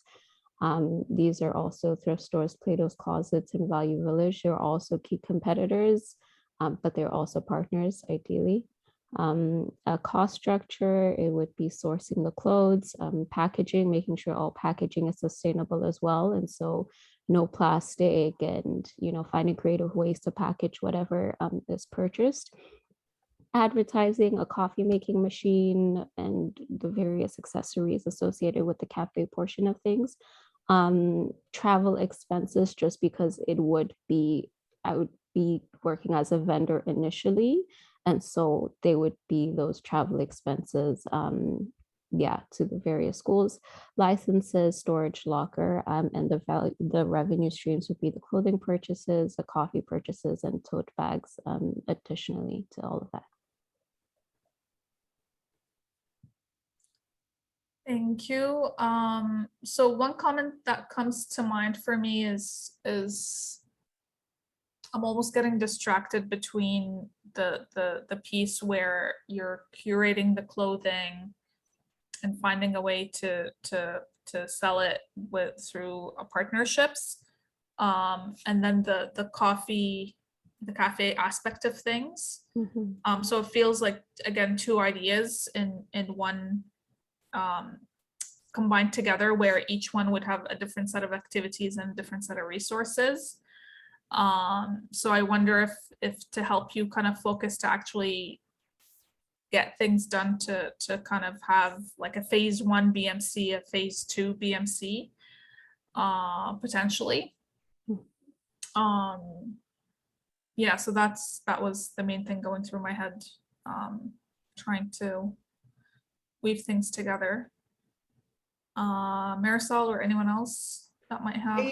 I am thinking about the space. In these kind of ventures, one of the major issues is space, and in terms of having, well, your vendor stalls, but also the storefront, but also the part in which you do all the, oh my gosh, I forgot the word for it.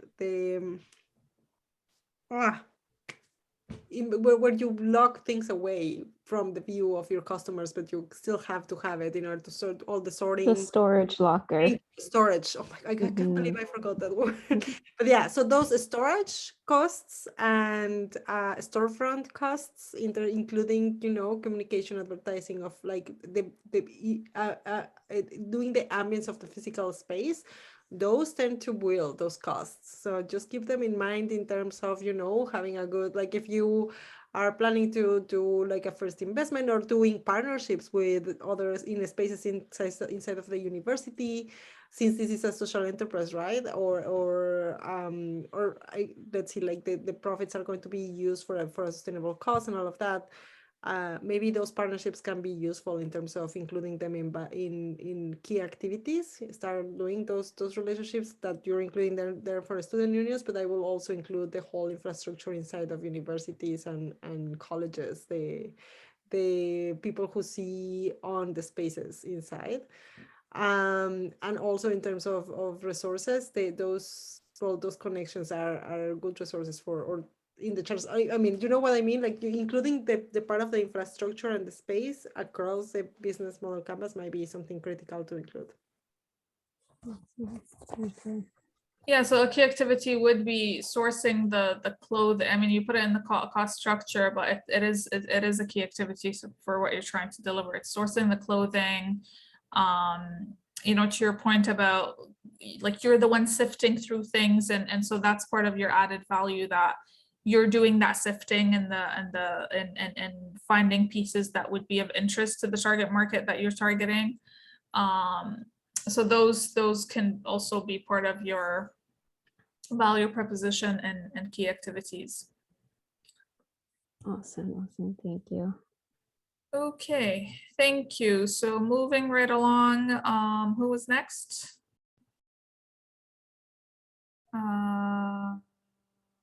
Alex, I don't know if you are actually, let me stop sharing, if you're actually going next, or because I read something about having some technical issues. Yeah, I don't have access to my laptop right now, so I can't, and I haven't submitted the full final version. But I don't know if this is fine with you. I can verbally do it if that's okay with you, but it's up to you. You can give it a shot. We'll see how much we can follow without the visual, but you can give it a shot. Okay, so let me start with key partners. So can you guys still hear me? Is everything? Yes, but can you just remind us what, like in a couple of sentences, what's the focus of the venture? Okay, so Refilly's focus is to reduce the plastic waste that's created by everyday products such as shampoo, like the shampoo bottle that's left over after the use. And so that's kind of the main focus. And providing like a refillable option for startups. So my key partners would be colleges such as Seneca, York University, Sheridan, Sheridan, I would say Guelph Humber. So any university that I have an affiliation with, which because I'm in a couple entrepreneurship programs, I have a relatively decent reach. As well as co-op housing. So they're like little community housing for like affordable housing.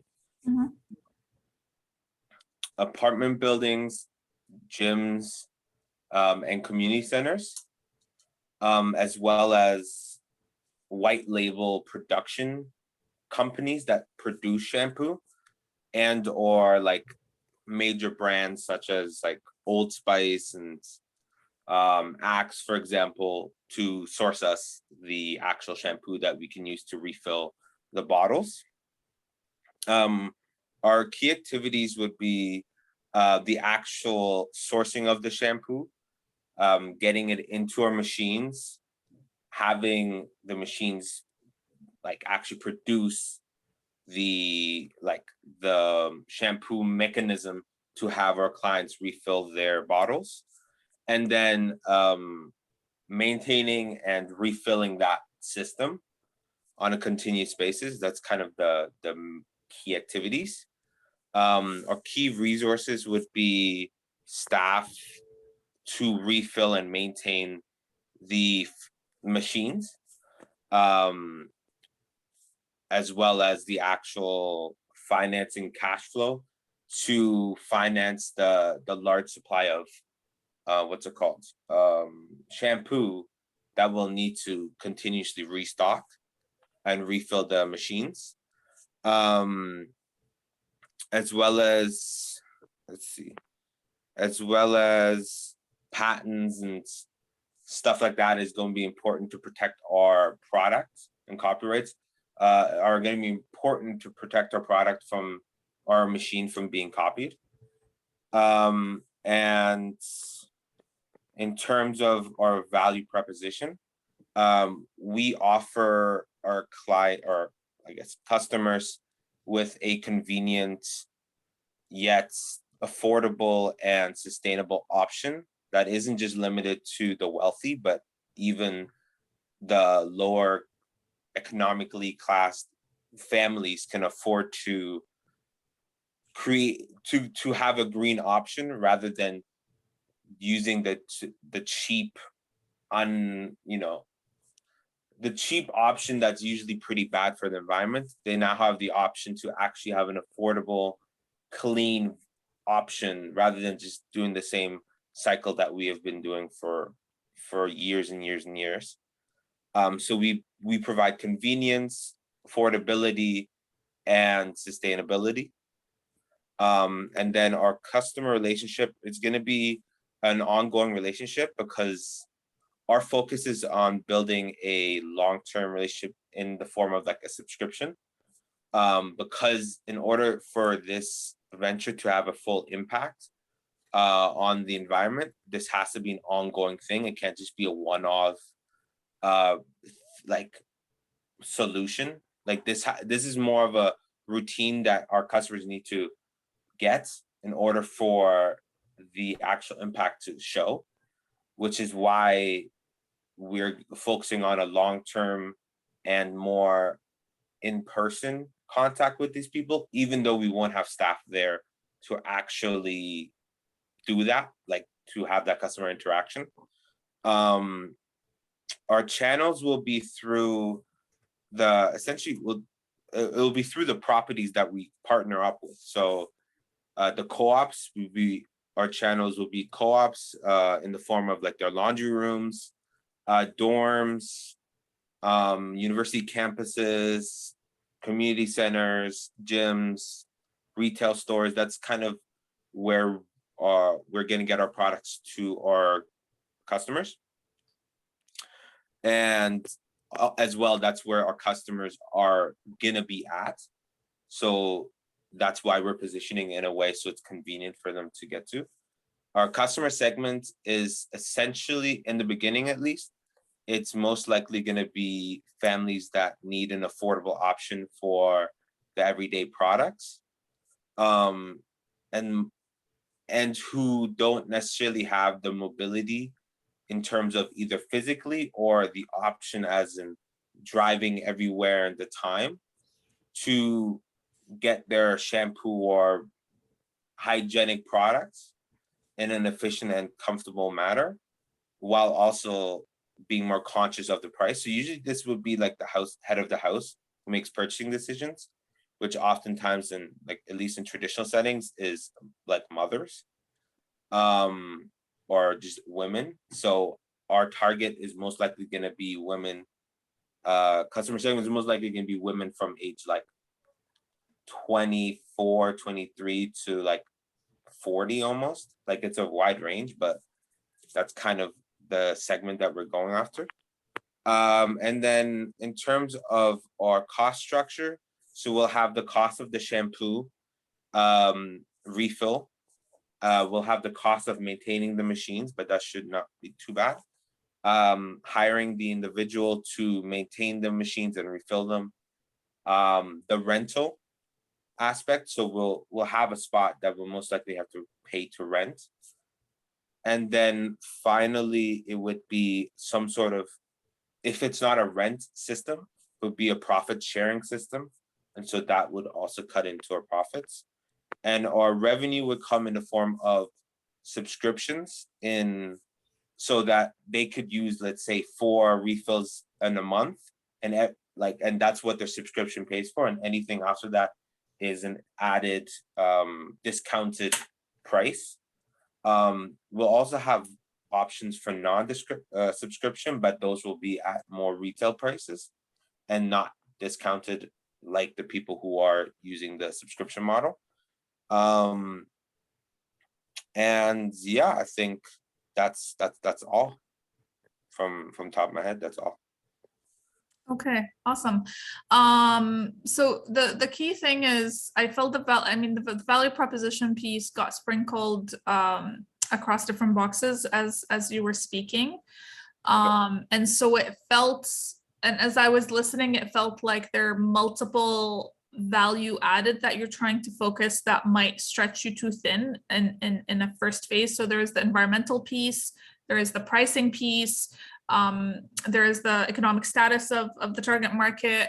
So it felt like, I'm like, okay, what's the key value added out of this product? Because the more you stretch the value added and the focus of it, the more you're going to stretch the key resources that are and the key activities that are needed to deliver this value added. So try to narrow it down in terms of like the core thing that would actually make people be interested in purchasing your product. Which of the values that you mentioned, which one is the main one that would attract people to your product? So is it the environmental piece? Is it the pricing? What is it? And I mean, it doesn't mean that the other values don't have to come along. It just, as a starting point, what's the key differentiator? And so that might come through the work that you'll be doing this week on the customer research. Because you'll get to know the customers more and what they would be most interested in. And so, some of your assumptions might go out of the window in the process. Okay. Any other quick feedback, just because we still have like 2 or 3 people to go? No, yo trust mine. Okay. Awesome. Thank you. Okay, moving right along, Ecosion, or I think that's how you pronounce your venture name? Ecosion, yeah. Ecosion, okay. Are you able to share screen, or do you want me to share screen on your behalf if you're having issues? Yeah, I think Rose is sharing it. Great. Okay. Okay, awesome. So let's start with Ecosion's mission. We are a local business in the GTA aiming to change the idle cloth for an ideal cloth. And with our diverse team, we are taking action by being committed to reusing, recycling, and upcycling clothes in order to reverse the effects of fast fashion. And our clothes will be ethically sourced, and they will redefine and empower customers to rethink a slow fashioned solution. Okay, so our implementation. So for our key allies, we would need suppliers that would provide environmentally conscious materials, donation centers with clothes to upcycle, as well as local volunteers in the GTA assisting in creation and designing clothes, guest speakers who have experience in the fast fashion field, as well as environmental organizations that would market our business. Some key resources would include volunteers, as our business is volunteer based. We would also need executives and staffs. The internet is another resource, such as social media, as it is our platform. Delivery services and providers, as well as materials and crafting materials. Some key activities we would be doing include tracking and shipping, customer service, some manufacturing and designing processes, selling things online, maintaining brand image through social media and relationships with customers. We'd also provide events, workshops, and newsletters. We would also educate the youth on fast fashion, as well as researching and creating content. Now for the value, for social innovation, we have a 2-for-1 concept, and it's distinctive as upcycled clothing is curated to look trendy, and the freshly made sustainable clothing is also offered. And then for the value proposition, the clothing is created by youth for youth at an affordable price. And then we also have a meaningful cause. So fast fashion has an enormous social and environmental cost. Next, apparel adopts sustainable materials and makes them into fashionable, high quality garments. And then we also have a lot of educational aspects. We have weekly newsletters, speakers, and we also put in a spotlight on BIPOC anti-fast fashion shops that are already out there. Okay, so for our market, first we talk about the channels we're using. We mainly are aiming for both online and offline channels. Online channels include social media, emails, for example, newsletters, special offers, text messages, and then offline we have the awareness raising events. We spread the news through words of mouth, for example, schools, our peers. We have local environmental organization donation centers. So for customer relationships, we mainly aim to for people who are experiencing fast fashion consumer guilt and those fast fashion conscious youth. We aim to continuously engage our customers through marketing, for example, sending a thank you card, asking for reviews, using social media for customer service like feedbacks and DMs, and we'll have interactive polls, giveaways to engage our customers. As for consumer benefits,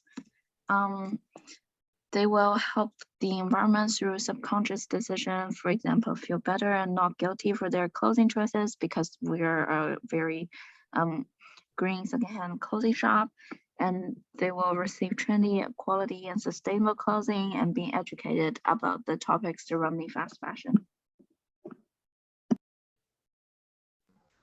To start for our finances, so our cost of delivery. So we would need clothing design and manufacturing, such as crafting materials, packaging materials, to deliver clothes to customers, marketing, to set up events, saving materials and being conscious of the bulk purchases that we might make, and as well as donation centers, as we would be purchasing those secondhand clothing as mentioned before. Moving on to the community reinvestment, we hope to annually generate a surplus amount of $1,500. And then we're going to donate some of that to environmental charities. And then not only that, but we're also going to reinvest in our organization to reach broader audiences and to tackle the fast fashion problem even more. Lastly, for revenue streams, we aim to earn revenue through sponsoring, sales, donation from people or organization that supports our mission, and a mix of paid events.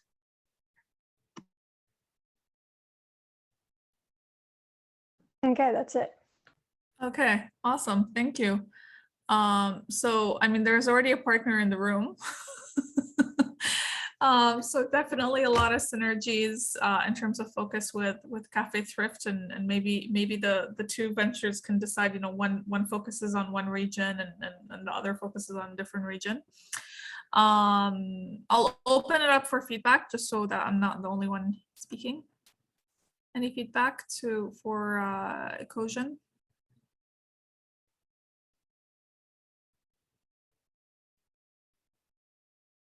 I don't have any new feedback. I don't know if Erica or Sanjana.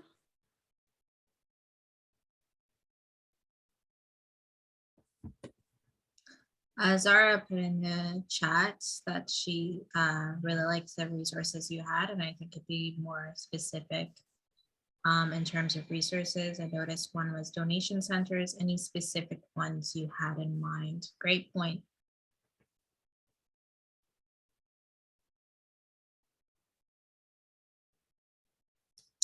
I'm just looking back at it to see if there's anything to add. The only thing that comes to my mind is something that Besma spoke about earlier, that they have kind of three different approaches. One is upcycling, one is sourcing sustainably, and I can't recollect the third one, but there were three different streams. So maybe even they would need a sort of phased approach in the beginning, because it would be difficult to start all three at once. So maybe prioritizing their goals and which one would be the most significant that they would want to start with, and then gradually move on to others. Yeah, I think the main thing I'm hearing with a lot of you so far is you're trying to do a lot one shot at the extreme beginning. So generally speaking, for everyone, just try to zoom into the things, like, you know, kind of how to decide what to focus on first. It's a combination of where your passion really lies, what the customers would be interested in the most, like what would grab the most attention. So that will take more research on your end about the customer to realize what they're interested in. And also, what are the resources that you have at hand? Like, what are the key things that you can do easily without spending a lot of time and money? So, you know, so think of the things that you can do on your own, where you don't necessarily need an external person to come in. You know, that maybe leave that step for later on when you have more when you have that flexibility. You know, think of the resource, like for those of you creating physical products, think of the resources that you have easy access to that would allow you to deliver whatever it is. So, I mean, in the case of Cafe Thrift and Ecosion, you know, trying to start like extremely local with whatever city or whatever town you're in, whatever school you have access to. You know, think of just of the initial steps. What would be the easiest to deliver that would grab the most attention as a step one, and then build from there. So it doesn't mean that you're not going to do the other stuff that you want to do. Just you want to phase it out. Okay, I'm gonna keep going because it's 8:19. We still have two more people to go. So Alan from Inspo and Zahra from Business Click. Which of you would like to go first? I could go first if that's fine. Yeah. All right.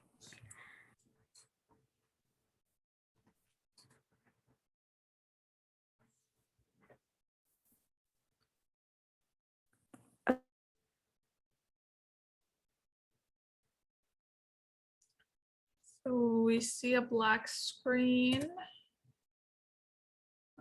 I can pull up your BMC if you're having difficulty. Do you want me to share it? And now we can't hear her at all.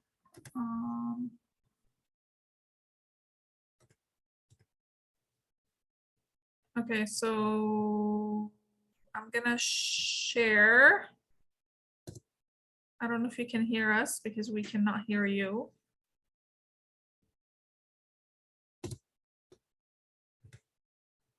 Did she just drop? Yes. I think she dropped.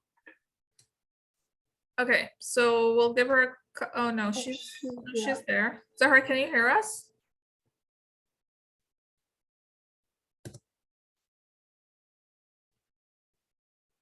No, you're on mute now. Sorry, I disconnected. Can you hear me now? Yes.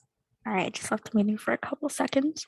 Okay, so here's my business model canvas. I'll start from the right at market. So the channels that I focused on were primarily virtual channels because as of now, we are just a virtual venture. We're mainly doing like virtual events and workshops. So I included our social medias. And one more thing I added was school social medias. We're planning to partner with local schools to promote on their social medias as well. And for customer relationships, I really focused on youth entrepreneurs because they are the small businesses that usually need the most help, I believe. They don't often know about resources or business skills that are important to them in small businesses and ventures. Just for everyone's knowledge, Business Click supports underserved entrepreneurs with free resources like free events. And then moving on to the consumer benefits, our main benefits to people are that they can learn skills to improve their business for free. Like one event we had was social media marketing. They can have free marketing as well as we do free business promotions. And then they also have access to successful entrepreneurs. So we do interviews on our YouTube channel that they can learn from. And we also have sort of networking events where they can network with successful entrepreneurs. So moving on to the value, our social innovation in one sentence was free resources to support small businesses without having to take money from them. So a lot of small business resources on like masterclass and stuff like that, they take a lot of money, which is honestly absurd to me. So we aim to have it for free. And then moving on to the value proposition, that's sort of the same thing, meaningful cause to support these small businesses, especially during the pandemic. So that's why we wanted to focus on small businesses and then also free resources and free marketing and then networking opportunities. It's really important for businesses to focus on successful entrepreneurs and emulate what they have. And then in terms of implementation, our key resources were our volunteers, were local schools, and then also our social media following on Instagram and Discord. And then our key activities as of now, which are sort of routine that we really need to focus on. I plan to get volunteers to do this, but as of now, I'm mainly doing it, is social media posting, speaker outreach for our events. So getting people to speak at our events. If anyone's interested in like speaking at my event, feel free to reach out on Slack because we are having upcoming events. So just message me. And participant outreach. So we're hoping to reach out to people to actually join the events. And then of course, volunteer recruitment and interviewing successful entrepreneurs. And then our key allies or previous speakers we had, like I said, local schools. And then our past participants are really important because they provide feedback for every single one of our events. And then finally, from finances, the cost of our delivery is mainly just event platform costs, which we haven't had any yet because we've been using Zoom mainly and Google Meet. And then in the future, if we have any speaker fees or gifts, and then our future website upkeep. And community reinvestment, we do free events for local small businesses. And then we're hoping in the future to do some microgrants. And then finally, for revenue, we are going to look for donations and then also microgrants from other incubator and youth grant programs. So one actually that I'd like to tell everyone about is Rising Youth. They are an amazing organization giving microgrants to all sorts of projects. So if you're interested in that, feel free to message me and I'll be more than happy to tell you about that. Awesome, Yeah, thank that's it. you. Great. And maybe you can actually share that last resource on Slack for others to benefit from. So I'm just thinking of all your direct and indirect competitors and what they're providing in relation to the added value. So I mean, you spoke to spaces where they're charging for information or like, you know, resources for entrepreneurs. So one potential competitor is Edge itself. Because we're providing resources and knowledge. And I mean, all of you are in here, you're not paying, you're actually getting paid. You're getting an honorarium as part of being in the program. And you know, and there's a ton of resources out there online, whether it's, you know, someone doing just their own search and watching YouTube videos or reading articles, or going through a course, whether free or paid, you know, through places like LinkedIn Learning and, you know, other similar spaces. So what's the differentiator there if it's just resources related to entrepreneurs? So that's one point. The other point is, you said you're focusing on underserved entrepreneurs. So being more clear on which type of underserved entrepreneurs, because different communities of there exists different communities of underserved entrepreneurs, and some of them have different needs other than just the knowledge piece. So they might face different barriers to access certain supports to entrepreneurship for whatever reason. So for example, something I was looking into over the weekend are refugees. So individuals in Canada that still have a refugee status or came here as refugees, and they have different barriers to access entrepreneurial supports because of their status. So that's a group of people that are not, you know, there isn't a lot of spaces focused on them. So understanding kind of what the barriers are and how to support them. And so again, similar comment to what I said to everyone else, is just focusing in on a specific community to get you started. That might be either the most the easy, the ones who would convert the most quickly to your services, who would be most interested in your services, or ones that you have the easiest access to, maybe because you're part of that community. Yeah, just things to think about. Or also the other niche could be just the age group. So I know you're in high school in Burlington, if I'm not mistaken. So kind of focusing on that age group for like something very local for a smaller size business and so on. And I see Marisol's camera came on, so I guess you have something to say. Very briefly, because I know we're very lacking time, in terms of building your niche, Sarah, specifically from Edge, not as a competitor, but as a collaborator, as a potential partner. Yeah, I just gave it as a general, we're not actually, but just the incubators in general. Something that you like, something that is usually generates innovation in these kinds of initiatives is you start building from your closer community. Who are the people who are closer to you, the people you have more impact in, the people you are more influential for, and then start with that as a niche, and then start expanding from there. That's something to be considered there. And other than that, in terms of the source, the revenue source, that's a constant question for organizations and initiatives like ours. And yeah, so then that's the only thing that I will be very careful in exploring innovative ideas to make it more sustainable. Okay, thank you so much about the niche. I'll definitely consider that. That's a really good point. Thank you so much, Vesma and Marisol. Thank you, Sarah. Awesome. Thank you. Okay, and last but not least, before we wrap it up, and then we just have a couple of quick announcements and then we call it a night. So if you're staying behind, it'll only be 10 minutes, hopefully. Alan. Yeah, okay. Do you want me to share if you're struggling? Can you guys see this? Yes, if you can zoom in a little bit because it's really tiny. Good. Okay, it's a lot better. Okay, so I realized we don't have a lot of time, so I'll be trying to speed run this. Okay, so essentially Inspo is a social app that provides an accessible community for caregivers, and the app aims to reduce feelings of stress, loneliness, and ultimately promote a better quality of life for caregivers. So it's an app for caregivers. Starting from the very left, we have key partners. Some of the key partners we're looking for are caregiving associations or centers, elderly associations or centers, and Alzheimer's associations or centers. This is really a key partner for user acquisition, I think a really great example is Facebook. So when Mark Zuckerberg started Facebook, he started it on Harvard campus. Facebook started as a social networking app for college students, and that eventually spread to other Ivy League schools. And then from the college point, it then spread to internationally, and we know it as the international social network we know it as today. Inspo essentially follows the same idea. We're starting with our key customer users, which are ultimately caregivers.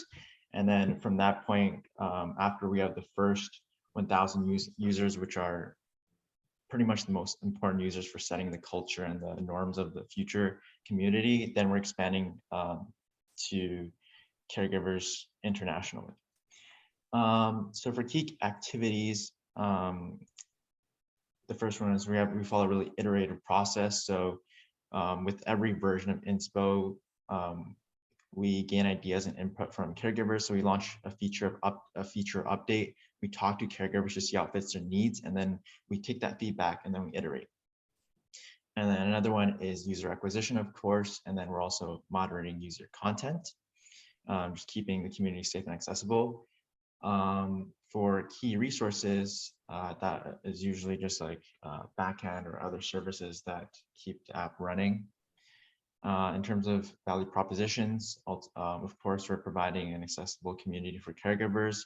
We're enabling caregivers to chat, meet others, share information, and most of all, feel supported. And then we're also aiming to promote a better quality of life for caregivers and their care recipients in the long term. Customer relationships, of course, we're building Inspo's reputation as a safe, accessible, and diverse and supportive online community for caregivers. What we want is like when caregivers discuss, like, oh yeah, that social network for us caregivers, Inspo, like that's the kind of idea we're going for. And then channels are like social media, of course, our partnerships for caregiving. Some stuff I didn't write could be like email lists of caregivers that can be acquired from partnerships, and then SEO and natural word of mouth. Our customer segments, caregivers, and then cost structure would be, it's not many costs right now. It's usually just backend server costs. And then for revenue streams, first we have advertisements. So Inspo does provide a tremendous opportunity to connect caregivers with businesses that serve the community. So Inspo will sometimes display sponsored content from such as like large regional or national businesses that we believe have valuable products and services to share with caregivers. And additionally, neighborhood businesses will also be able to purchase local deals in Inspo to advertise special offers to caregivers in their area. And this is also made possible through the geolocational technology in the app. And then there's obviously the freemium model. So under a freemium model, we will offer key services on Inspo for free while charging for premium service with advanced functionalities to paying users. And some benefits of that would be like ad-free browsing. So caregivers can use the app without interruptions. And then of course, there are other features as well. Yep, that pretty much wraps it up. Okay, awesome. Thank you. So you're pretty focused as is. One thing would be to clarify the which type of caregivers, because right now there's caregivers to seniors, and then you have the caregivers that are, I think they call them the sandwich generation, if I'm not mistaken. So where they're caregiving to seniors and to kids. And so their interests and focus might be different. So kind of clarifying what specific focus of caregiving or to who they're providing the care to. So that's one thing. And then based on that, if the caregiver themselves are a senior, or whatever age group they fall within, that might impact the channels to reach them through. So, if they are seniors, they might be more into print, channels that involve print, so newspapers and so on. So because all the channels that you listed, well, social media and SEO, like those are digital. So again, defining the age group would impact the way you reach them. Marisol, did you have anything to add? I was going to comment on the channels to be more specific about the partnerships, specifically like start mapping out who will be the first partners now will be critical to start the, to start that. There are a ton of apps out there. So in terms of keep building that added value that you're providing, it's crucial that you start talking to your partners and your, the people you're going to be working with, specifically caregivers and potential allies and enterprises, hospitals, I don't know, daycares that can contribute to that added value ideas for your app. Okay, awesome. Thank you. So if we can please stop sharing. Erica, what are some, I have a couple of things to say, but is there stuff from your end that you need to mention? Yes. Sanjana, did you want to speak on the next steps? Yeah. Would you mind sharing? Yeah.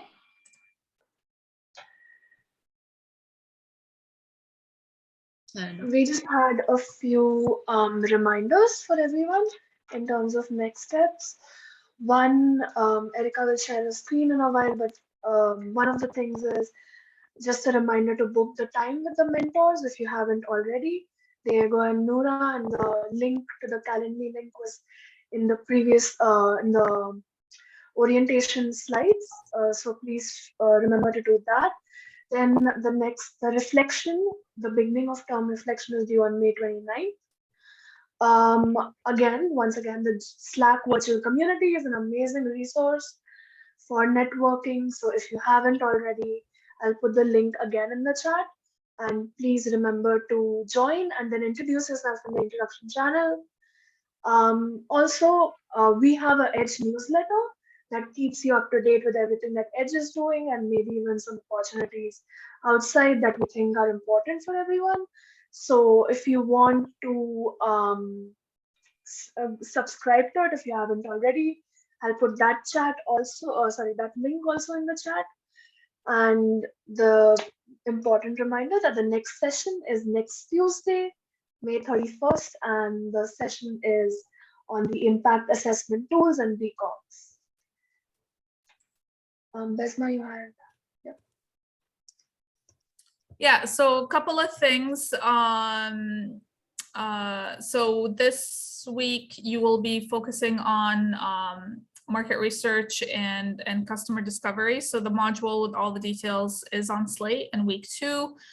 There are a couple of deliverables attached to it that would put that learning into practice. So similar to last week with BMC, you kind of went through the module and then you have the deliverable.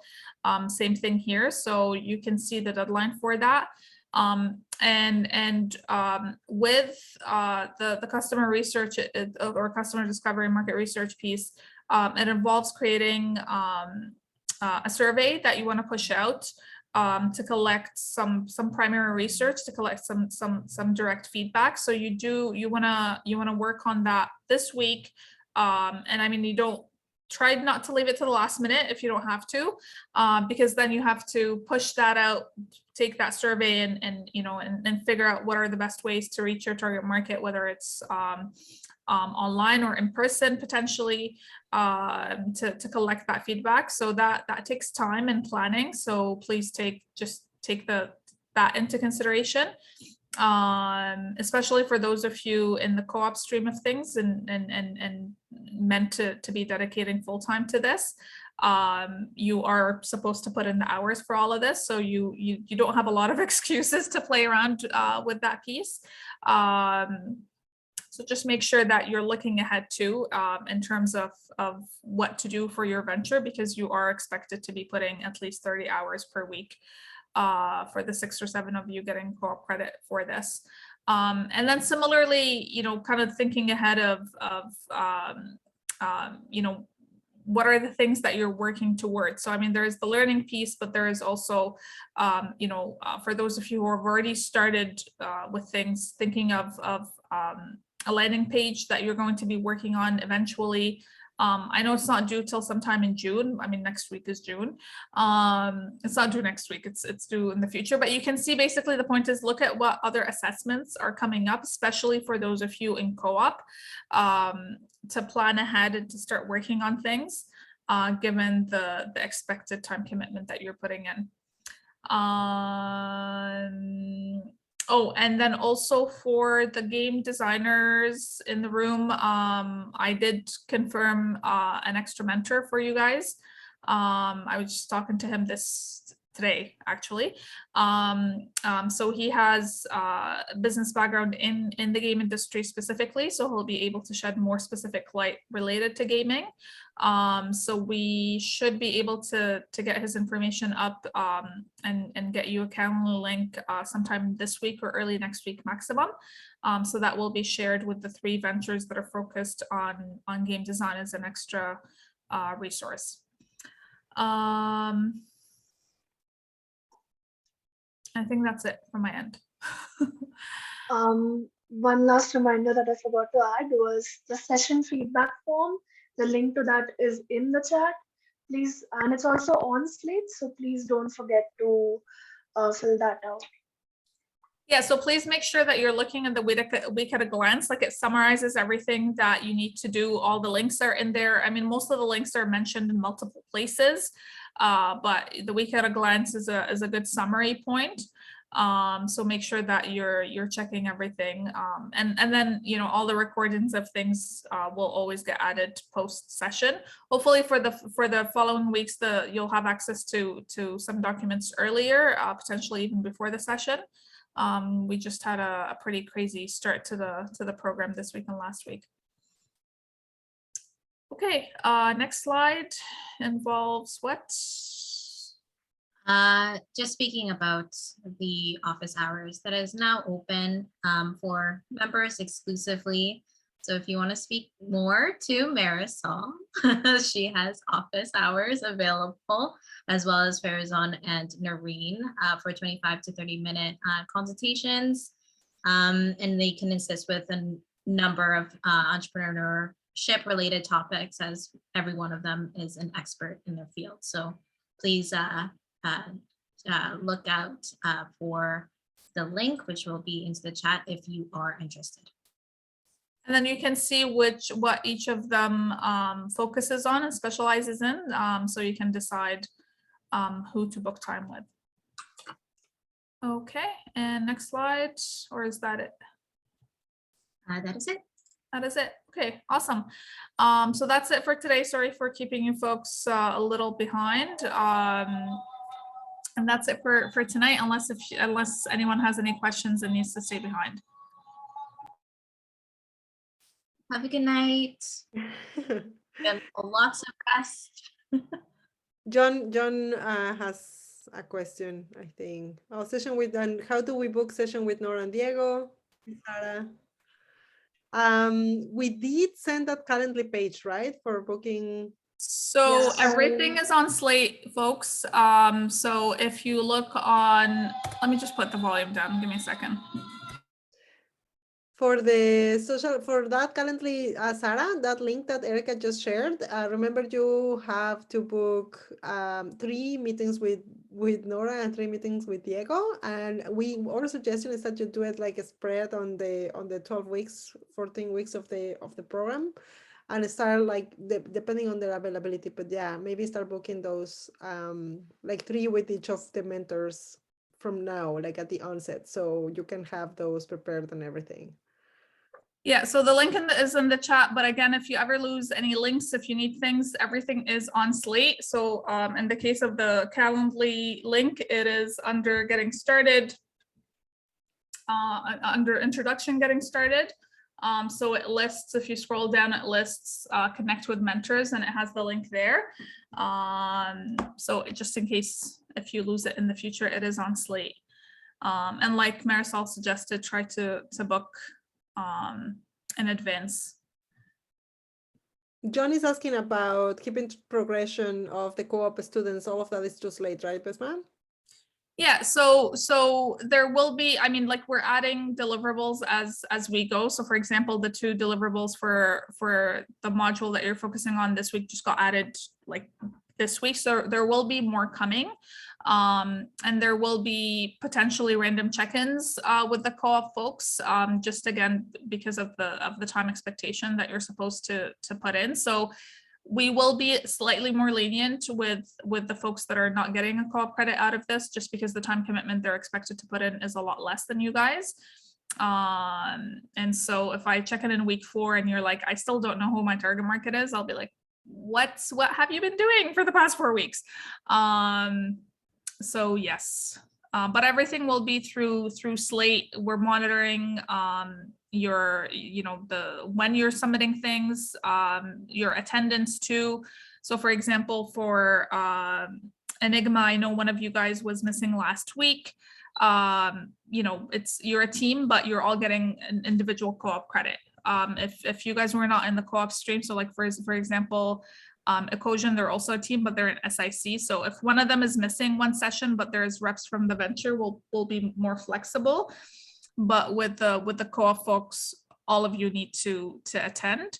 And in terms of deliverables, unless it's something that is related to the venture. So for example, BMC, it's 1 BMC per venture. So if you are a team, you don't need to each of you to submit. But for example, the reflection that's due this week, that's per person, not per venture.